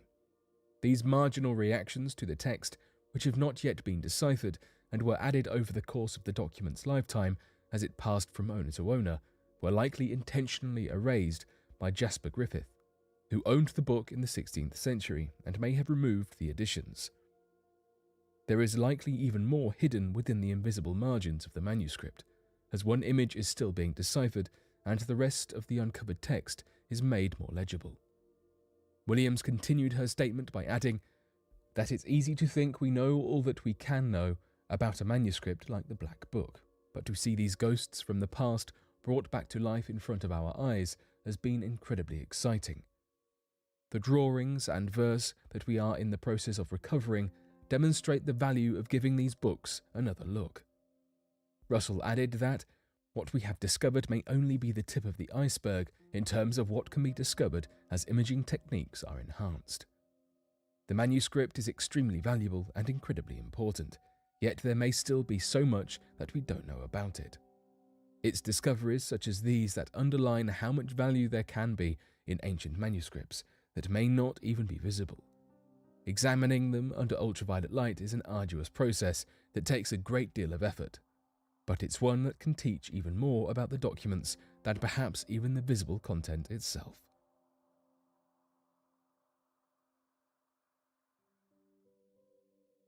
Historian claims Shroud of Turin is actually a tablecloth. The Shroud of Turin is said to have once been wrapped around the body of Jesus Christ after his crucifixion. However, this legend may have been debunked by anthropologist David Atkins. Before we get into Atkins' claims and the supporting evidence he has, let us talk a little bit about the Shroud of Turin and the reputation that surrounds it. Over 700 years ago, the Knights of Templar were fleeing France and brought hordes of treasure with them. Some found refuge in the market town of Burton. Burton had an abundance of alabaster and gypsum to be mined and used to create a multitude of sculptures. In medieval times, there would have been nothing more logical to commemorate the influx of Templar knights than a statue. A skilled local craftsman of Burton Abbey would have been commissioned to carve a full-size likeness of the Fisher King. This work of art was then displayed in the abbey. Many years later, in 1350, Abbot Ibstock took up the project of rebuilding the Burton Abbey church. The prized statues and decor items were carefully wrapped and put into cellars and vaults for safekeeping while construction was happening. One of the statues, of course, being the Fisher King. It's estimated that the sculpture was in storage for around 10 years. When it was unpacked to be placed back in the church, a miraculous discovery was made. The cloth covering the Fisher King statue bore the image of Jesus. Or did it? This is where Atkins comes in. Atkins floats the idea that the Shroud of Turin is actually a tablecloth that, because of a chemical reaction between elements present in the damp dark vaults and cellars and the gypsum in the alabaster statue, an image was transferred to the cloth that was used to keep the Fisher King statue safe. The Fisher King and the portrayal of Jesus Christ have some very similar features, so the identification of the image as Jesus could pass easily. The theory is that the monks of the abbey saw this as a lucrative opportunity, hid or destroyed the sculpture, and sold the cloth as an ancient religious relic. Upon analysis of the cloth, trace amounts of various plants and sea life have been found. It would be very suspicious if these items were present on a shroud covering the crucified body of Jesus, not to mention the monks of the abbey ate a mostly vegetable and fish diet. Carbon dating has placed the origin of the cloth to be between 1260 and 1390. Another factor disproving that the Shroud of Turin was in fact a shroud is the imprint of an oversized right hand covering the groin area. It would have been very close to impossible to position Jesus Christ's body in this way, since his passing was with arms outstretched. This position is consistent with the story of the Fisher King, who had a thigh and groin wound and was waiting for a knight to come and heal him. Ancient cursed tablet shows earliest name of God. While digging was happening at the West Bank, a small tablet containing a very strong message was uncovered. The original discovery took place in 2019, but deciphering the ancient Hebrew proved to be quite a challenge because it was written in a rare and early dialect. The tablet is made of folded lead, mined in Greece, and is compared to the size of a postage stamp or a piece of a jigsaw puzzle. It's estimated to be 3,200 years old, which makes it 100 years older than the most ancient Old Testament artifacts currently collected. It was found in a section that was previously excavated in the 1980s using a method called wet sifting. On the tablet is written, "Cursed, cursed, cursed, cursed by the God," with God spelt as YHW. Pretty hefty words for someone to be carrying around with them. YHW is the three-letter abbreviation for the Hebrew word for God, Yahweh. Some believe that YHW is a vengeful God who was written about in the Old Testament, a lesser God than the compassionate and loving God of the New Testament. Archaeologists interpret the words to be addressing someone who did not honor an oath or a covenant, which is an agreement that is legally binding. The place the tablet was found has plenty of other historical significance. Mount Ebal is where Joshua, who succeeded Moses in the leadership of the Israelites, built an altar and offered animal sacrifices. Some believe that the stone altar found on the mountain ridge was constructed in the Iron Age, which was several hundred years after the Bronze Age, which is when the tablet is from. The findings will all be published in detail in an archaeological journal later this year.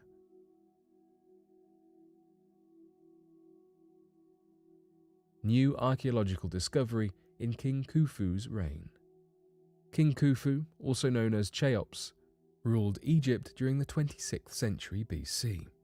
He was the second pharaoh of the 4th dynasty in the first half of the Old Kingdom period.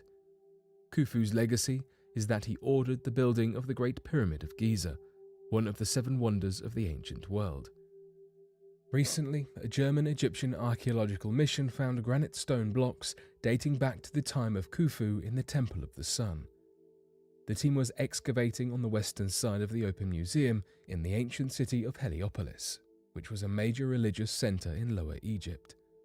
This is the first time artifacts from King Khufu's era have been discovered in that area known as the Ain Shams region.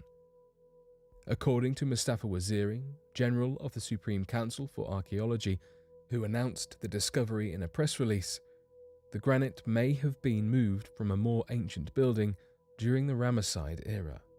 The Ramesside era encompasses the 19th and 20th dynasties. It was common during that time to remove building materials from one site and repurpose them for another structure. There is speculation that the stone was once a part of a building that stood at the Pyramid of Giza. The Pyramid of the Sun and the Mataria area is a significant place. Some say the most important place in all of ancient Egypt. There was ample religious and historical value for all the Egyptian kings throughout their reigns. Other interesting and rare discoveries have been made in the same location as the granite stones. Some date as far back as the Naqada III period. The antiquities from this time are mostly pieces of pottery showing what religious rituals were performed there. One finding of interest is a King Pepi piece of granite with an etching of Horus on it. Horus is a deity with many important titles. Most notably for this archaeological mission, he is the god of kingship. Ra, the god of the sun, and Horus, the god of the sky, are sometimes merged together. Several headless sphinx statues, Sphinx statues arranged uniquely, and a 3-dimensional deer statue were all found at the same site as the granite blocks from King Khufu's time. These statues tell the story of an offering made to the temple gods in this place. Spirituality and faith are deeply personal. We can tell from the most ancient of times, people have held belief in various gods and the power those gods have to bless and curse the inhabitants of the earth. It's extremely interesting to find evidence of past religious rituals and even possible proof that some claims are false, and an item considered holy could be downgraded to an ordinary tablecloth.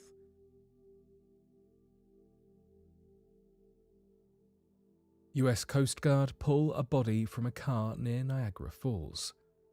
The last thing you want when you are driving is for your car to be caught in Niagara Falls' perilous rapids. Unfortunately for one 60-year-old woman, that is exactly what happened.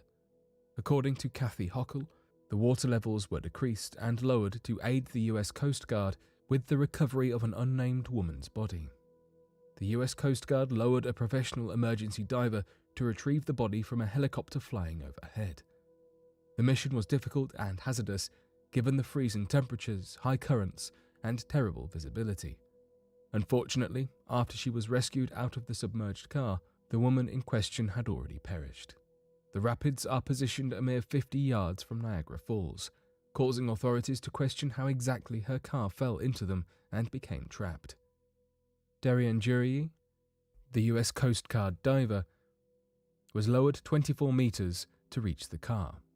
Snow was falling heavily around him, and he only possessed an axe in his hand to assist with getting the woman out of the car.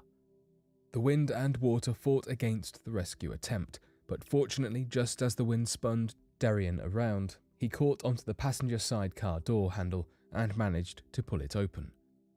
Darian stated, "As I was coming down, I was just really focused on how I'm going to get in this car when there's, pretty much rapids coming over the car right next to Niagara Falls. Luckily, the car was unlocked and I didn't have to break out any windows, and I was able to open up the passenger side door and push it up against the current." Chris Monacelli, the helicopter pilot, stated, "A lot of bigger planes have de-icing capabilities, but we don't.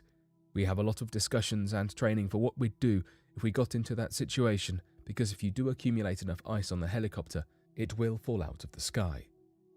According to one of the other rescuers, Officer Finity, the current was ripping pretty good through there, and the car was close to the edge of the falls.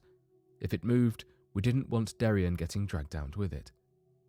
Eyewitnesses state that they saw the car floating by the pedestrian bridge, thought to be where the woman fell in with her car. The roads in this area are reportedly difficult to drive through without tyres slipping, and the strong winds could have propelled her car toward the rapids. After all, a momentary lack of vehicle control is all it takes for a disaster to strike.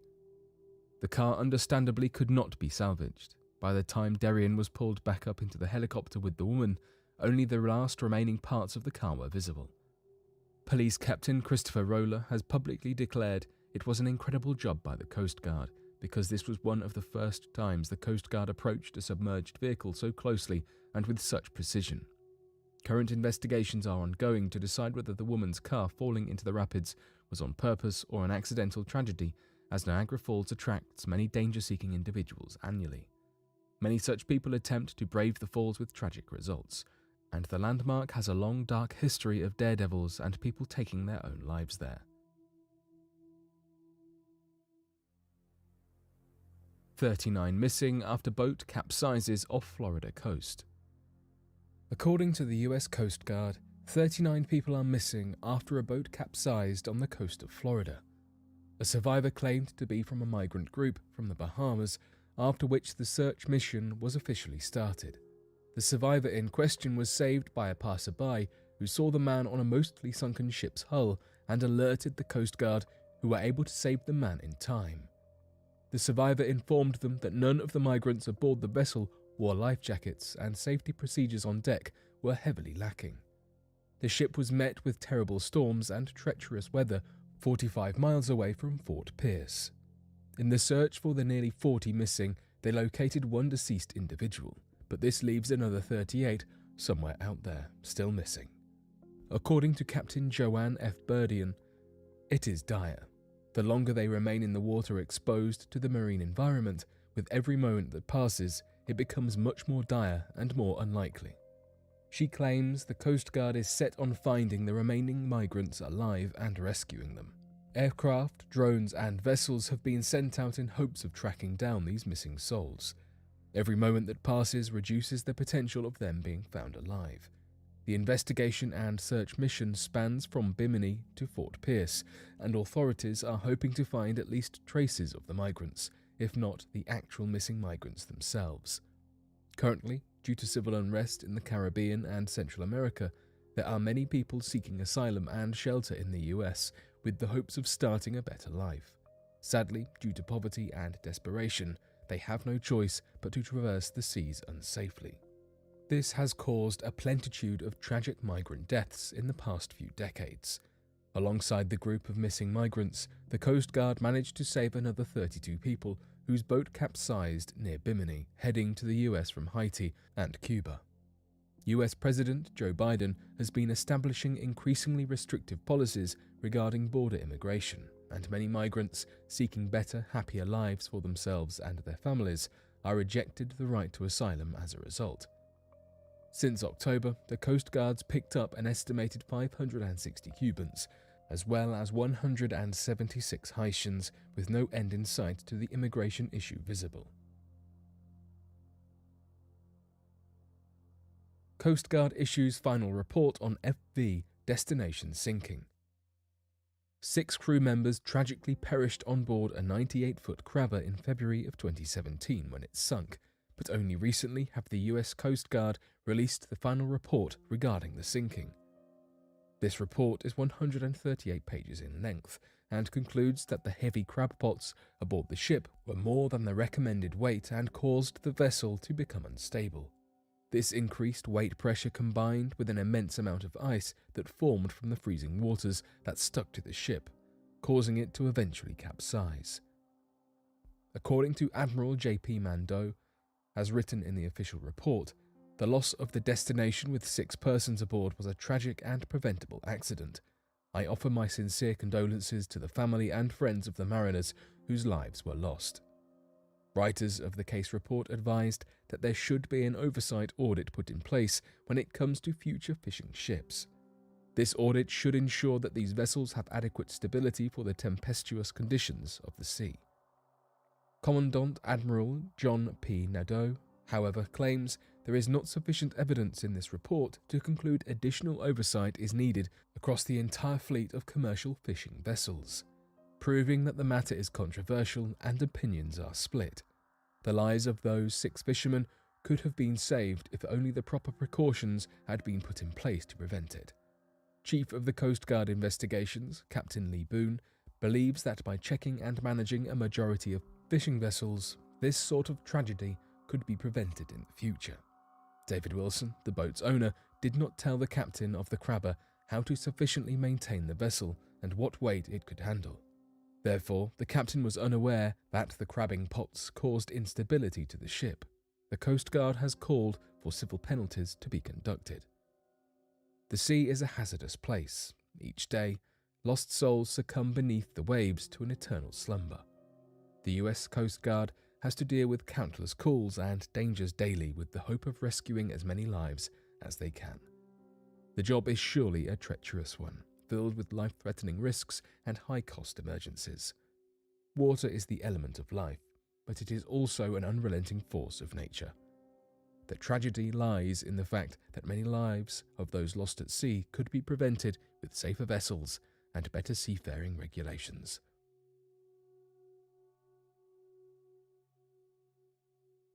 Chris Kremers and Lisanne Froon. Almost a decade ago, in April of 2014, 2 Dutch girls in their 20s, Lisanne Froon and Chris Kremers, went for a hike through the jungles of Panama and were never seen or heard from again. The girls were students who were staying with a host family in Panama for 6 weeks while they hiked, toured and volunteered with the local children. They had been in the area for 2 weeks on the fateful day in question, when they decided to take their host family's dog on a walk into the Panama jungles around 11 in the morning. However, once night fell, the dog returned to the family with no sign of the girls, and the host family began to worry.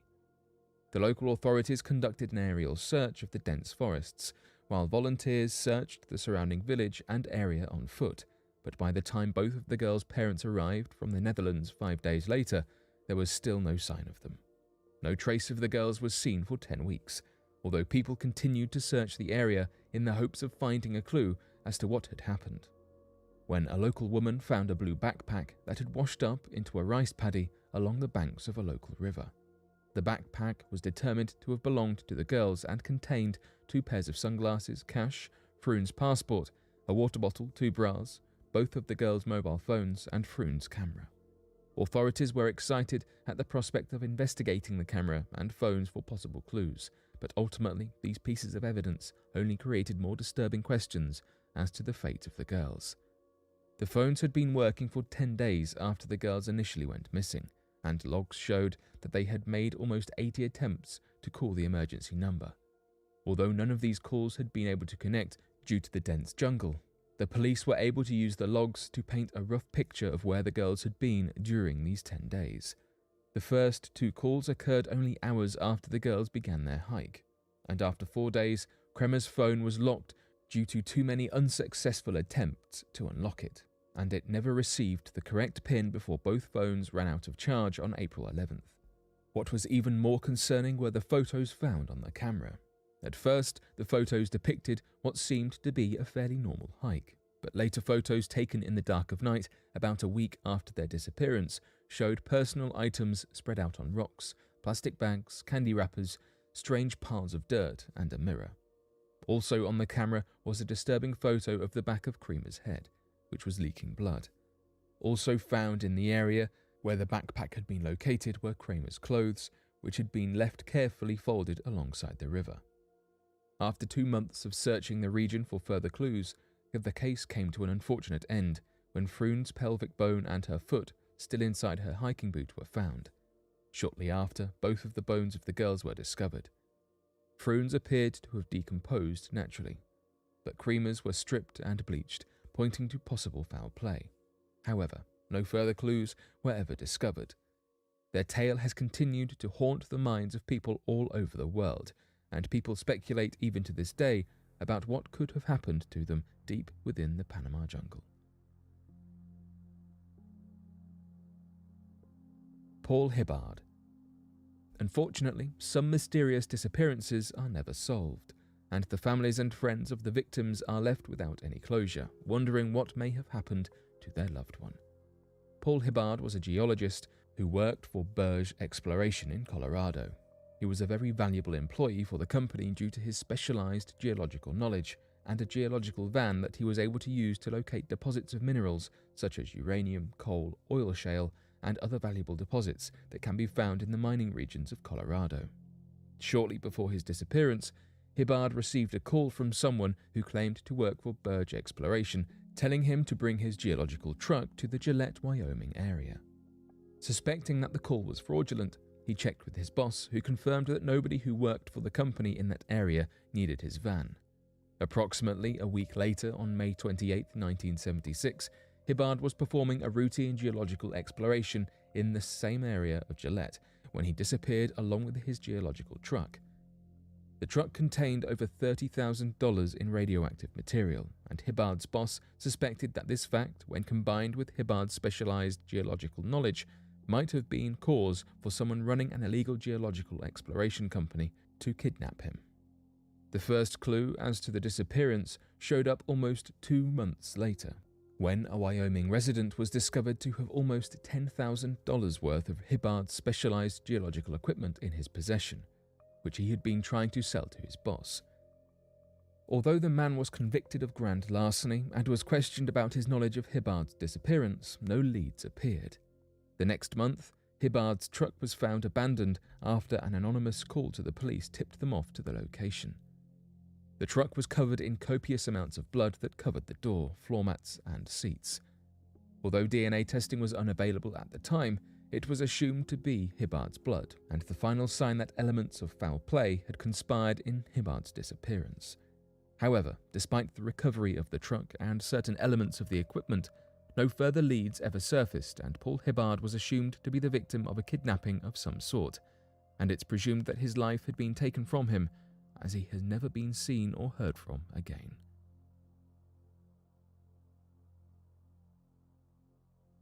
Ebrahim Puldar. Ebrahim Puldar was a 59-year-old man who went missing from the Los Angeles, California region on July 28, 2016. This date was the last time that anyone reported having seen him, although it was not until his disappearance was reported by his brother on August 6th that he was officially considered to be a missing person. On August 11th, almost 2 weeks after Puldar was last seen, the grey Honda Civic, which he had been borrowing from a friend at the time, was found in Carlsbad, California, which is adjacent to the San Diego area. Police records indicated that the car had been there since at least the 30th of July, and this was the only clue that investigators had as to the disappearance of Puldar, although it raised more questions than it answered. For starters, Carlsbad is an almost 2-hour drive from Los Angeles, where Puldar lived and was last seen. Friends and family were unable to come up with a reason why Puldar would drive to the region, making the appearance of his car even more mysterious. A week after the discovery of the car, Puldar's wallet, keys and pants were found near the region that the car was discovered, stashed in some bush near the Buena Vista Lagoon. Although there was a chance that someone had stolen the car, driven it to Carlsbad and then abandoned it, the fact that Puldar's belongings were also in the region seemed to point to the probability that he also had been in the region at some point. However, authorities had no idea whether the abandoned clothes indicated that he had arrived in Carlsbad of his own volition or had been kidnapped. His family claimed that he had no known medical conditions that might result in such an abrupt departure, but that he did like to drink alcohol and partake in gambling. Despite this, authorities were unable to ascertain whether he had outstanding gambling debts or other related issues that might have brought him to the region, or whether these facts even had any bearing on the case at all. The region was thoroughly searched by tracking dogs experienced in both search and recovery, as well as the discovery of human remains, but nothing was ever found. Due to the strangeness of the disappearance and the resulting discoveries, Ebrahim Puldar is considered by authorities to be missing under suspicious circumstances and endangered, although many people have presumed that based off the discovery of his clothes and wallet that he was kidnapped, harmed himself, or met an untimely demise. Ebrahim Puldar has not been seen or heard from in over 6 years.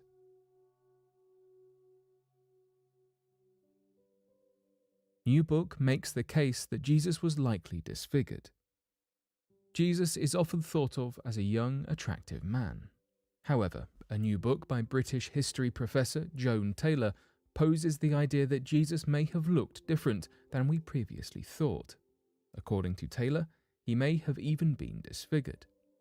Taylor's research included studying historical documents from his lifetime and comparing the descriptions written about him to those written about other biblical figures like Moses and David. While Moses and David were repeatedly celebrated for being very good-looking, the same type of description seems to have been lacking in regard to Jesus Christ. Taylor felt that this comparison said a lot about what he looked like. She argued that the lack of complimentary language about his appearance indicates that he was actually not so handsome. Interestingly, a passage into the book of Isaiah describing Jesus Christ before his crucifixion referred to him as quite the opposite. The passage reads, "He had no beauty or majesty to attract us to him, nothing in his appearance that we should desire him." Taylor also makes the claim that Jesus was probably disfigured in some way. Due to the fact that he worked as a carpenter, she claims it was possible and even likely that Jesus had scars as a consequence of his trade. Carpenters were highly susceptible to injuries at the time, including broken arms and even eye injuries. While there is no way to confirm just how many injuries he sustained or where they were, she claims the chances of his disfigurement are quite high. While many prefer to view Jesus Christ as an attractive man, as Taylor pointed out, there may be more to the story.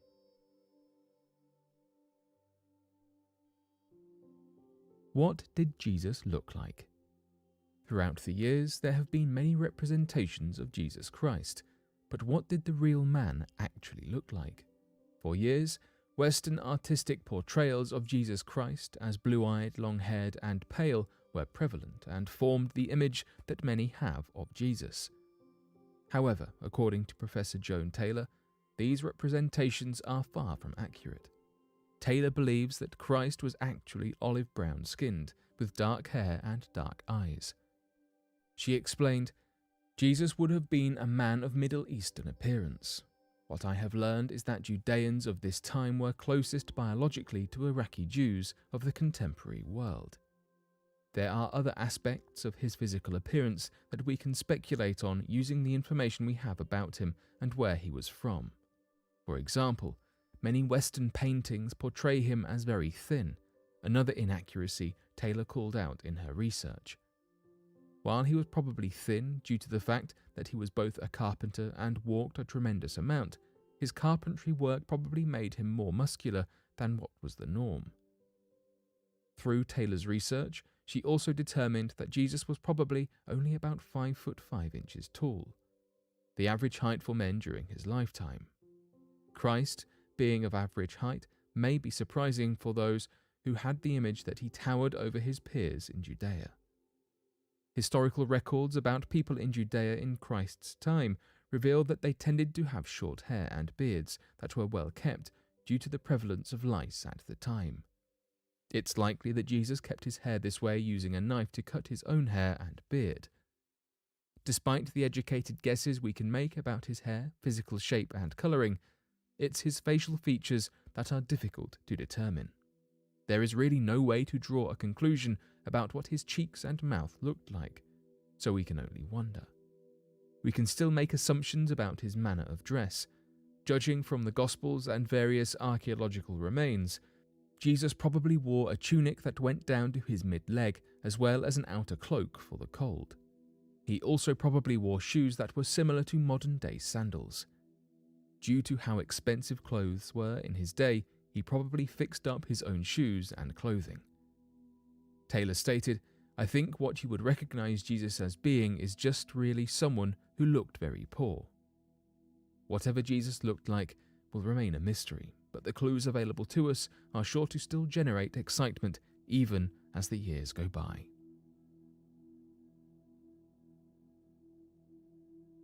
Was Jesus really a carpenter? For 2,000 years, the idea that Jesus was a carpenter was accepted as fact. We even referred to him as such earlier in this video. Recently, however, there has been some debate about this.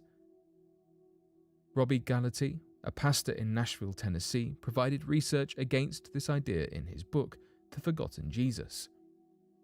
According to Gallaty, the assumption of Jesus being a carpenter tends to stem from two scriptures in the Bible in the books of Mark and Matthew. In these passages, Jesus is called tekton, which is frequently translated to carpenter. However, Gallaty argues that the word tekton is more accurately translated to craftsman or building. While that could mean that Christ was a carpenter, that is also not the only option to choose from. He may have been a stonemason. Gallaty puts forth multiple pieces of evidence to back his claims up. According to Gallaty, most homes around Christ were made of stone during his time. Trees were also fairly uncommon in the region where he grew up. Additionally, while Nazareth, Jesus' hometown, was undergoing a large development project and likely needed many workers, there was a large rock quarry near the building location. This evidence shows that it is possible that people have gotten Christ's profession wrong. Jesus Christ is even shown referencing stone imagery in the Bible. In one passage, he is quoted as saying, "Then what is the meaning of this scripture? The stone that the builders rejected has become the cornerstone. Everyone who falls on that stone will be broken to pieces, but on whomever it falls, it will shatter." Perhaps these references are an indication that he worked with stone, not wood. Whether Jesus Christ was a carpenter or a stonemason, it does not take away from his massive impact on the world. Millions of people say his name on a daily basis, and while many are fascinated with finding out more about him, it's difficult to come up with conclusive answers. Although these recent discoveries about Jesus Christ may not answer all the questions we have about him, they do provide a more well-rounded view of this iconic figure. What researchers have found is that the way he has been portrayed may not be as accurate as we once thought. While determining what the truth is about a historical figure that has been deceased for nearly 2,000 years is an uphill battle, it's an endeavour that many will not tire of pursuing.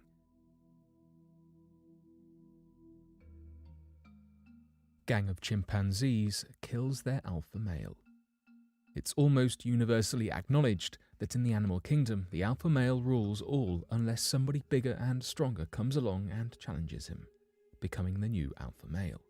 However, the animal kingdom is full of surprises, and recently, a wild chimpanzee group baffled researchers with their peculiar and shocking behaviour. Pimu was the alpha male of Tanzanian chimpanzee troop living in the wild near the Lake Tanganyika region. He had held that title from 2007 up until his dramatic and tragic overthrowing, which was caught on video in 2011. Evidently, having had enough of Pimu's rule, the alpha male was attacked by 4 lesser members of the chimpanzee troop who ganged up against him to overpower and violently beat him and take his life. It appeared that the attack occurred as an escalation of a fight that Pimu started with the male who acted as his second in command. Pimu overpowered the lesser chimpanzee in the fight, causing the secondary male to flee the pack, but these other 4 males stood up in defense of the banished male.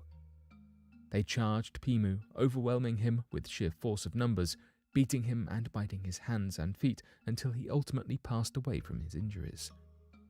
Because this was such a shocking and unexpected way for the alpha male to be overthrown, researchers with the University of Kent in Canterbury, led by Stefano Kaburu, performed an autopsy on Pimu's body and began studying the circumstances and group dynamics that led up to the incident, hoping to better understand why such an event might have occurred. Although incredibly rare, this was not the first recorded case of members of a chimpanzee pack overthrowing their alpha male. It seems to be a delicate balance with multiple males in one group. The males are forced to compete with each other for female mates, leading them to become violent and occasionally even killing each other. However, rival chimpanzee groups also attack each other, meaning that there must be a certain number of males around to protect the group and fend off outside attacks. Kaburu has hypothesized that perhaps the fatal fight with Pimu escalated so quickly due to the absence of close chimpanzee neighbours. The group may have felt less threatened by the chance of invasion, leaving them with no qualms about overthrowing their leader in a surprising uprising. Studying these behaviours is important for researchers, as chimpanzees and other primates are humans' closest animal relatives, and it is often hard to capture rare incidences such as Pimu's overthrow in a way that can be closely studied and understood.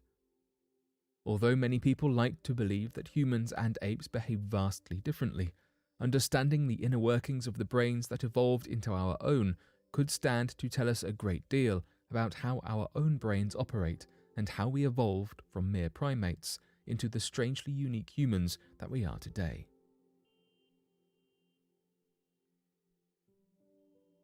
Chimps start wars for power. Although instances of chimpanzees ganging up to harm and take the life of their alpha are rare, male chimps as a whole can become very violent, and the struggle for power appears never-ending. Additionally, it has been widely noted that chimpanzees share many similar behaviours to humans, from using tools to forming strong community and familial bonds. However, it seems that one more major characteristic that we share with our primate relatives is the occasional outbreak of conflict in the name of increasing personal power. This interesting development was observed and carefully recorded by Dr. Jane Goodall in the Kasakila group, a clan of chimpanzees in Gombe National Park in Tanzania. The clan had